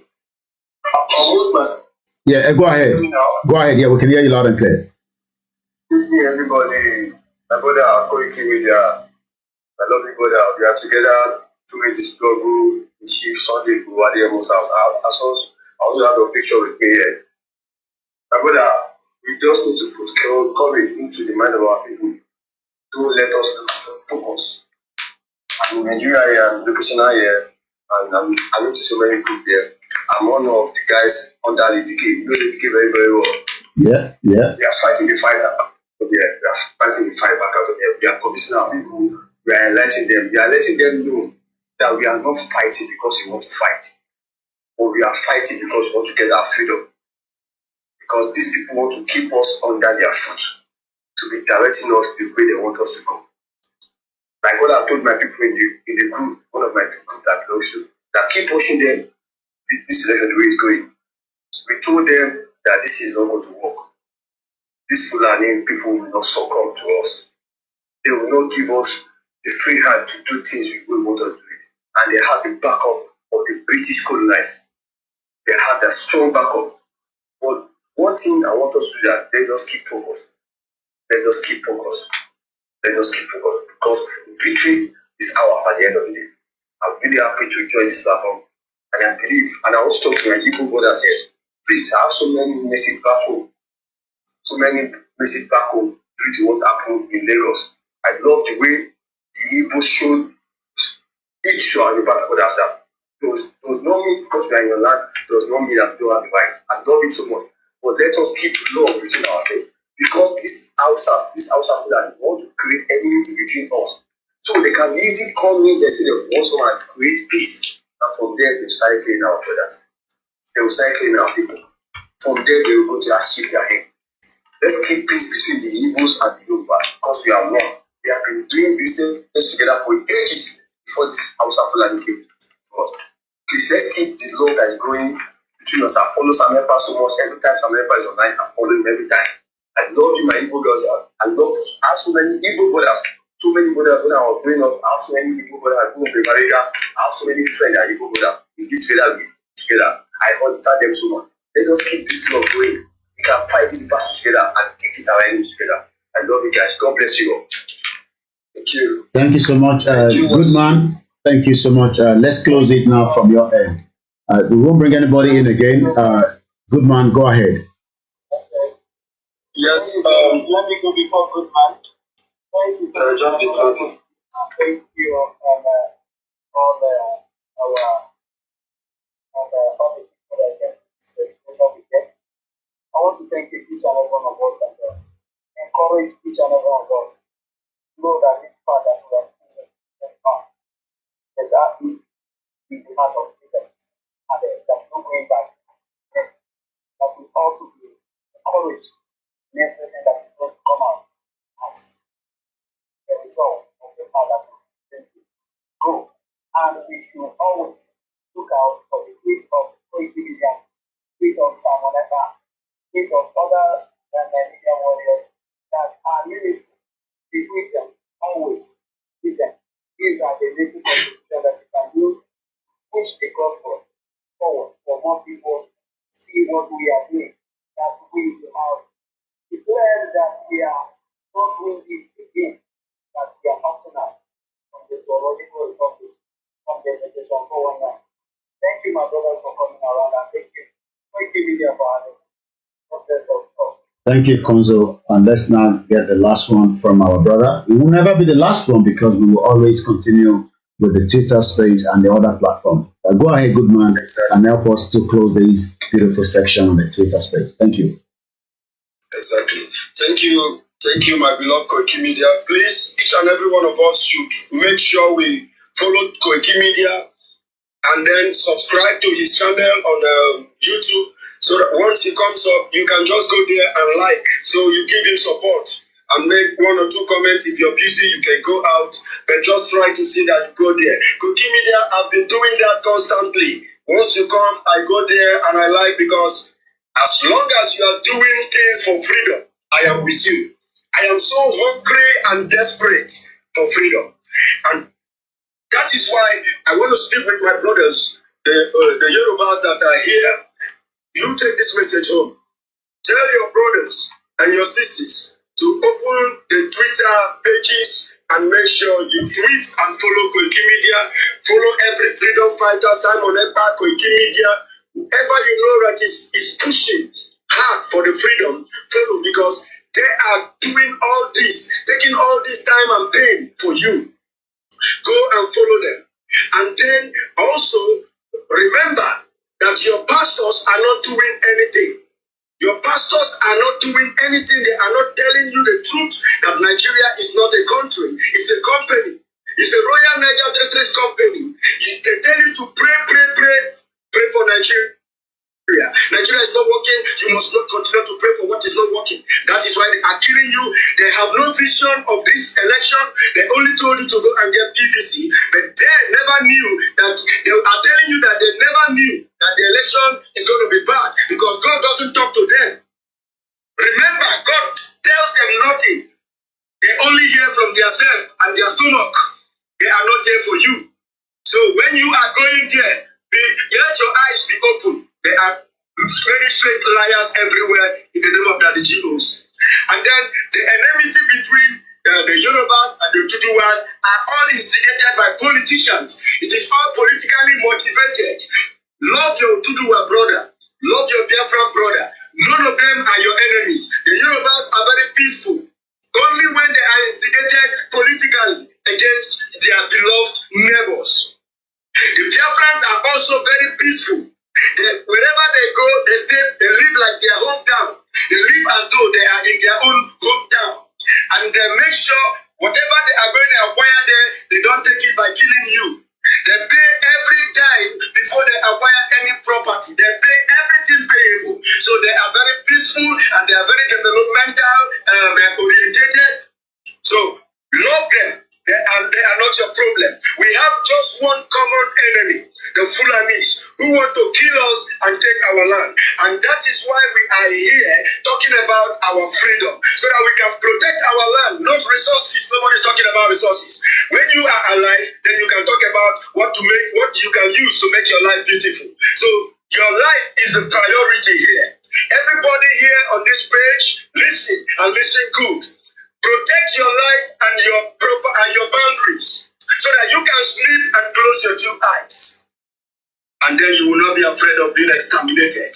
That is why we are talking about freedom. Freedom is sweet. Embrace it. Follow them so that you learn from them and you understand the roadmap they have for you. You cannot be in your bedroom watching your comedy and then you know what is happening. Thank you, Koiki Media. God bless you. I love you so much. Thank you so much to everyone, and we say good night on the Twitter space. May Eledumare be with us, and we love every single one of you. Thank you so much to every one of us tonight. Bye for now. Well, that is our Twitter space, and that is how it is. We will continue, we will advance, we will continue to push the message. This beautiful sculpture is 700 years old.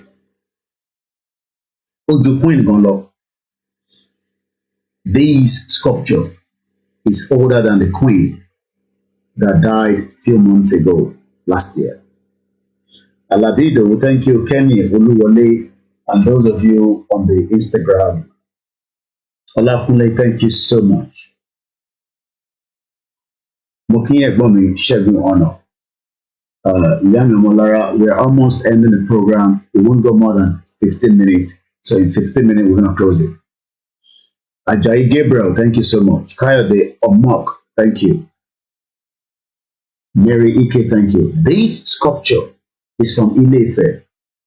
This sculpture has been arrested. It's with the British police because somebody bought it for less than €100.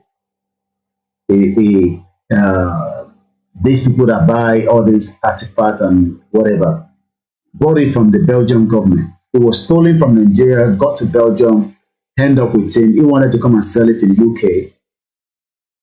This is from Ile-Ife. This is who we are. 700 years old.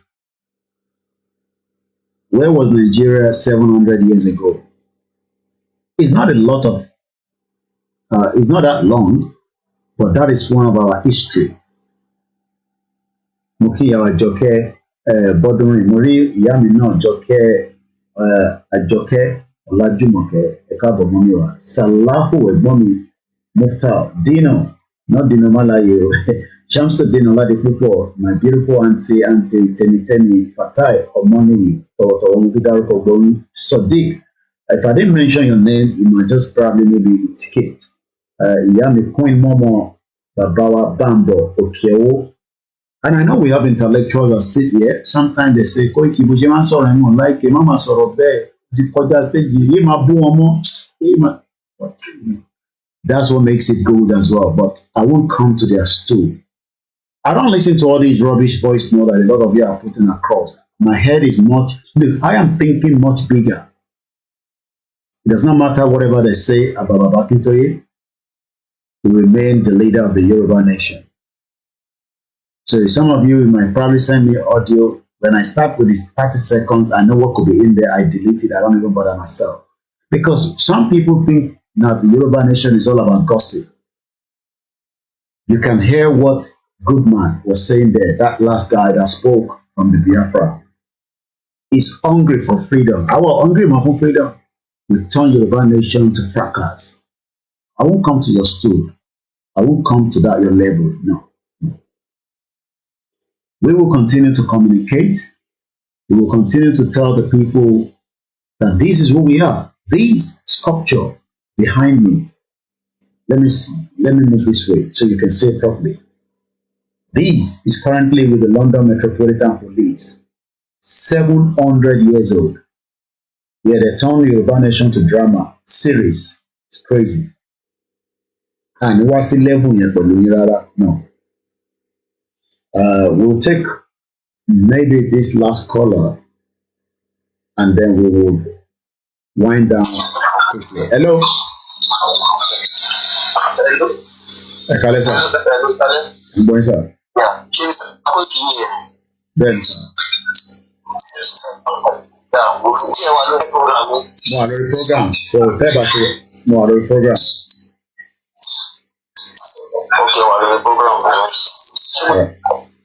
Oh, Shofi sorrow me. Let me call him back. This is the kind of what I get every day. Till line if I open, I'm already like to put the logo on the power for the hour. So, when I say sorrow, you don't disconnect. Hopefully, if you come back.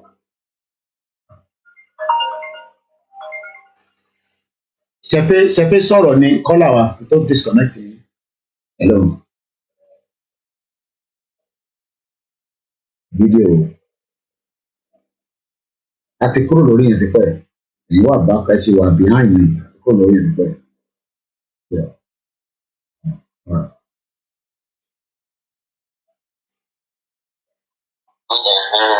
Mo gbọ́ yín sorry mo wà lórí another call so mo gbọ́ kan tẹ̀sán at the beginning of the 10 seconds ẹ gbọ́ àyè padà. Mo ní wọ́n fẹ́ dúpẹ́ lọ́wọ́ ẹ̀ mo kí n fún iṣẹ́ takuntakun tẹ̀ ń ṣe. Ká dúpẹ́ fọlọ́run bá. Ọlọ́run máa wà pẹ̀lú yín. Ọlọ́run máa wà pẹ̀lú yín. Nǹkan tó jẹ́ àwọn lógún ọgbọ́n ni wípé bí orílẹ̀-èdè Yorùbá bó ṣe máa dúró. Ọkọ̀ ló jẹ́ wá lógún àti dáadáa ni mo ti ń pè. So oríṣiríṣi àwọn ọ̀nà sí kankan tí àti ìrìn bí nǹkan kan bẹ́ẹ̀. Má jẹ́ pé kó yẹ wọ́n bẹ̀rẹ̀ wípé they don't have what they have in Yorùbá land. So and we dey encourage àwọn Yorùbá wa náà tó kù ní diaspora kí wọ́n ṣe kí ni kí wọ́n support àti contribution and everything lóòótọ́ kò sí àwọn tí kan tó kéré pé bákan fún ìlọsíwájú ni àwọn tó pariwo wọn Nàìjíríà ṣe bí wọ́n máa ń lọ sí vacation létí wọn kì í lè dúró wọ́n máa bẹ̀rẹ̀ sí máa háìdí káàkiri wọ́n máa rìn wọ́n máa bójú wẹ̀yìn bá dẹ̀ máa pariwo wọn Nàìjíríà ìlú yẹn ti bàjẹ́ ó ti rọ́ọ̀tì kò sẹ́yìn ọ̀kan tó lè tú ilé yẹn ṣe mọ́ bó ṣe wà yẹn. So that's my question. Mo kí yín láti kàtà ẹ ṣé gan-an thank you so much we appreciate. Bẹ́ẹ̀ ni ìyá mi Jọkẹ́ Bọ́dúnrin wọ́n mi àwòrán tá à ń wò yìí 700 years old. Òun ni ìtàn wò yìí. Ìtàn pè ní Yorùbá nìyẹn. Kódà eléyìí tí máa fi wọ̀nyí tó jẹ́ àwọn àwòrán wọ́n ní kò ju ó rà pé bí abí mẹ́sàn-án, I'm not sure the numbers tó kù. Eléyìí tí mo fi wọ̀nyí nísìn lára àwọn àwòrán yẹn nígbà tó kó wọn wá sí London for exhibition in the 50s. Imagine wọ́n kó wọn wá sí London for exhibition òun lẹ́ ń wò yìí. Ọba àjọ náà lọ́hùn tó kó wọn wá lélẹ̀. But because àmọ́ value ń ta ní mo fẹ́ move ẹ̀ padà mo rántí màá lọ wá details orúkọ ọba yìí. Lára àwọn ọba ilẹ̀ Yorùbá tọ́nà gbé àwọn kìíní ẹ̀ wá. I'm showing you the rest of those sculpture grandpa ní somewhere around there. But nígbà tá àmọ́ value ń ta ní tàbá mọ value ẹ̀ ní èèyàn kan máa pariwo Nàìjíríà níbi tẹ́mi pariwo Yorùbá nation èèyàn kan pariwo Nàìjíríà. Eléyìí náà ní sìn Ọ̀ṣun Òṣogbo lélẹ́yìí ó wà lábẹ́ UNESCO. Is an heritage site. Ọ̀ṣun Òṣogbo òun lẹ̀ ń wò yìí. A ti ṣe program lé lórí. Nǹkan wò yìí ó wà lábẹ́ UNESCO as an heritage site. Tàbá mọ tán pè ní heritage site. Ọ̀tá àmọ́ value ẹ̀ ń pariwo Nàìjíríà heritage wa wọ́n fẹ́ gbà kúrò lọ́wọ́ wa. Mo fẹ́ lọ wo bẹ́ẹ̀ mo ní sculpture yẹn ó dà pa ní ètò. Mo wọnú back end kìíní mi. But àwọn ò ní dákẹ́ torí pé ọ̀pọ̀lọpọ̀ yín ẹ ti wà in poverty for a very long time. So àdúrà tẹ́yìn máa ń gbà lójoojúmọ́ ni pé kí Nàìjíríà kó dáa. But àwọn ò ní bá yín gbàdúrà bẹ́ẹ̀ ò lélẹ̀. Àwọn orí yẹn lélẹ̀. Technology wo lọ lò ní 700 years ago tó fi ṣe kínní. Ó pọ̀ wọ́n ti jí ìtàn máa jí ń bẹ̀ wọ́n ti destroy nígbà táwọn òyìnbó ń jalè káàkiri. Ànílégbà kọ́ ọ̀kọ̀ọ̀kan mọ́ ẹ̀jẹ̀ ń pa wifi yẹn. This is who we are. Mo kí lẹ́ẹ̀kan sí. Bẹ́ẹ̀ ni Waris Jinadu. Ìjà lè máa rò pé báwo lọ ṣe build kìíní ní jọ́nà lọ́hùn ní 700 years ago kò tí sí kọ̀mpútà. Àwọn bàbá kan dẹ̀ jókòó wọ́n dẹ̀ gbẹ́ kìíní wọ́n dẹ̀ ṣe. Ẹ lè má rí ṣẹ́rí lè gangan ló wà lọ́wọ́ UK ibi tó ti ń jí káàkiri ló damage ní o. Ìtẹ̀ ń wò yìí 700 years old ní ìtẹ̀kọ̀rọ̀ láwọn wò yìí. Then you was silent, yes. This is 700 years old. Bí ṣe ń bá ń sọ̀rọ̀ nísìn, ó wà lọ́wọ́ ọlọ́pàá ní UK. Èèyàn kan fi wá tà ní millions of dollars. Àwọn ibi tó fẹ́ tà sí làwọn yẹn sọ pé wọ́n ti wá kéde yìí, wọ́n ti declare wanted. Wọ́n ti kọ́kọ́ jí ní Nàìjíríà láti Jos níjọ́ náà lọ́hùn ní Plateau. Wọ́n bá ní ọ̀nà Switzerland. Wọ́n dá padà wá sí Nàìjíríà ó tún bá rẹ̀ ní Belgium. The Yorubas are far civilized before the British came. This is who we are. Bẹ́ẹ̀ ni yàrá ọmọlára Yorùbá nation máa dá dúró lágbára Elédùmarè. À nílé lọ jù báyìí lọ lágbára Ọlọ́run. Ó tún di ọ̀la. Ìran Yorùbá ò ní wọn ní kó wa lẹ́rú. Tọ́ba ní kó wa lẹ́rú àwa náà gbọ́dọ̀ dúró dáadáa. Òǹgbẹ freedom ó yẹ kó máa mú wa lọ́kàn. Ó dẹ̀ máa mú wa jura wa lọ. Àwọn kan ti sọ the drama series. God last born, thank you so much. So I'm gonna play You Don't See Igboho and we will now end this broadcast. Thank you so much. We started with the Simon Ekpa State of the Nation broadcast. It's 10:30 p.m. local time in London. Ọ̀túnba Adékúnlé Yorùbá Nation must stand by force by fire. Ó ti di dandan ẹni máa kú máa kú ẹni máa yẹ ló máa yẹ ni. Àwa ọ̀dẹ̀ ní bá wọn kú àwọn lọ́ máa kú. So let us listen to You Don't See Igboho. Mo kẹ́yìn tẹ́ wà lórí Instagram. Thank you so much. Even if I don't mention all the names. Yoruba nation is the only solution.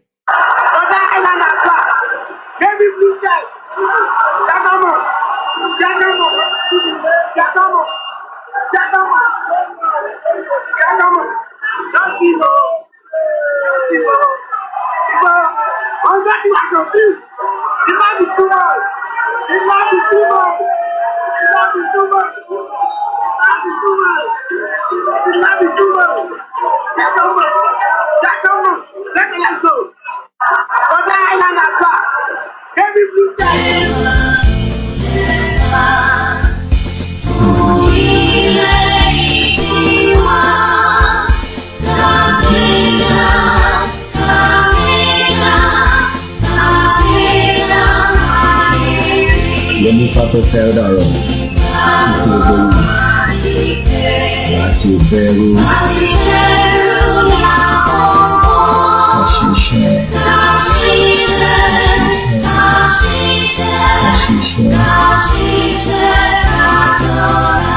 ìṣẹ́kù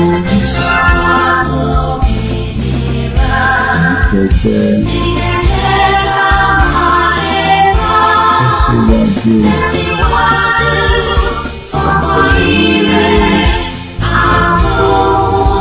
725 only. Kẹ́hìntì Mixola. Ọ̀sìn Ipò African Confidential Banking.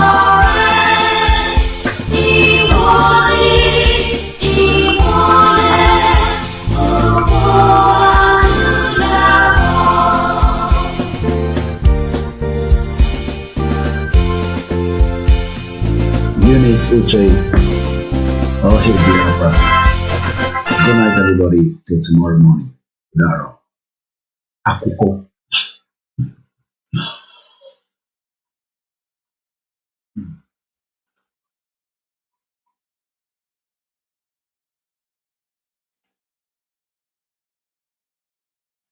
And Simon Ekpa is just a good guy. Nothing more than that. He's just a good guy. Thank you so much, every single one of you. Stanley Chikuma Odaro. How do you say Odaro in Biafra land? Before I off my mic. Eunice, can you help me? How do you say Odaro? Kashifonu. I think that one I was sad. How do you say Odaro in Biafra land? Before I close my mic, I'm waiting. Is Kashifo? Oh, so Kashifo is a Biafra, is a good night to my beautiful mother. So Kashifo is a Igbo language. Okay, why am I thinking that is a Hausa language then? Kashifonu. Make I write that one down. So at least we could mention that one. Make I write the spelling. Stanley, so that's the right spelling, right? So Eunice, you know now to the right Igbo as well, eh? So you're just like me, my sister. So your Igbo is not very good in writing. I know maybe you can speak and you can cook for Oga. Kashifonu. At least I learned Akuko from Simon Ekpa. Akuko. It is Igbo language. Okay. Wow. Thank you so much. And on that note, I leave you with the Ojo song and we'll close the podcast. Good hour. Simon Ekpa is just a good guy.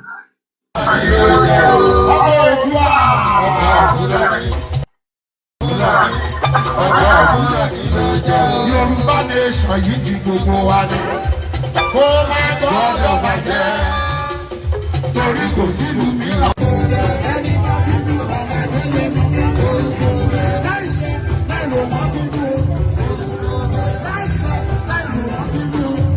Yeah, I know Akuko na stories. I learned that from Simon Ekpa.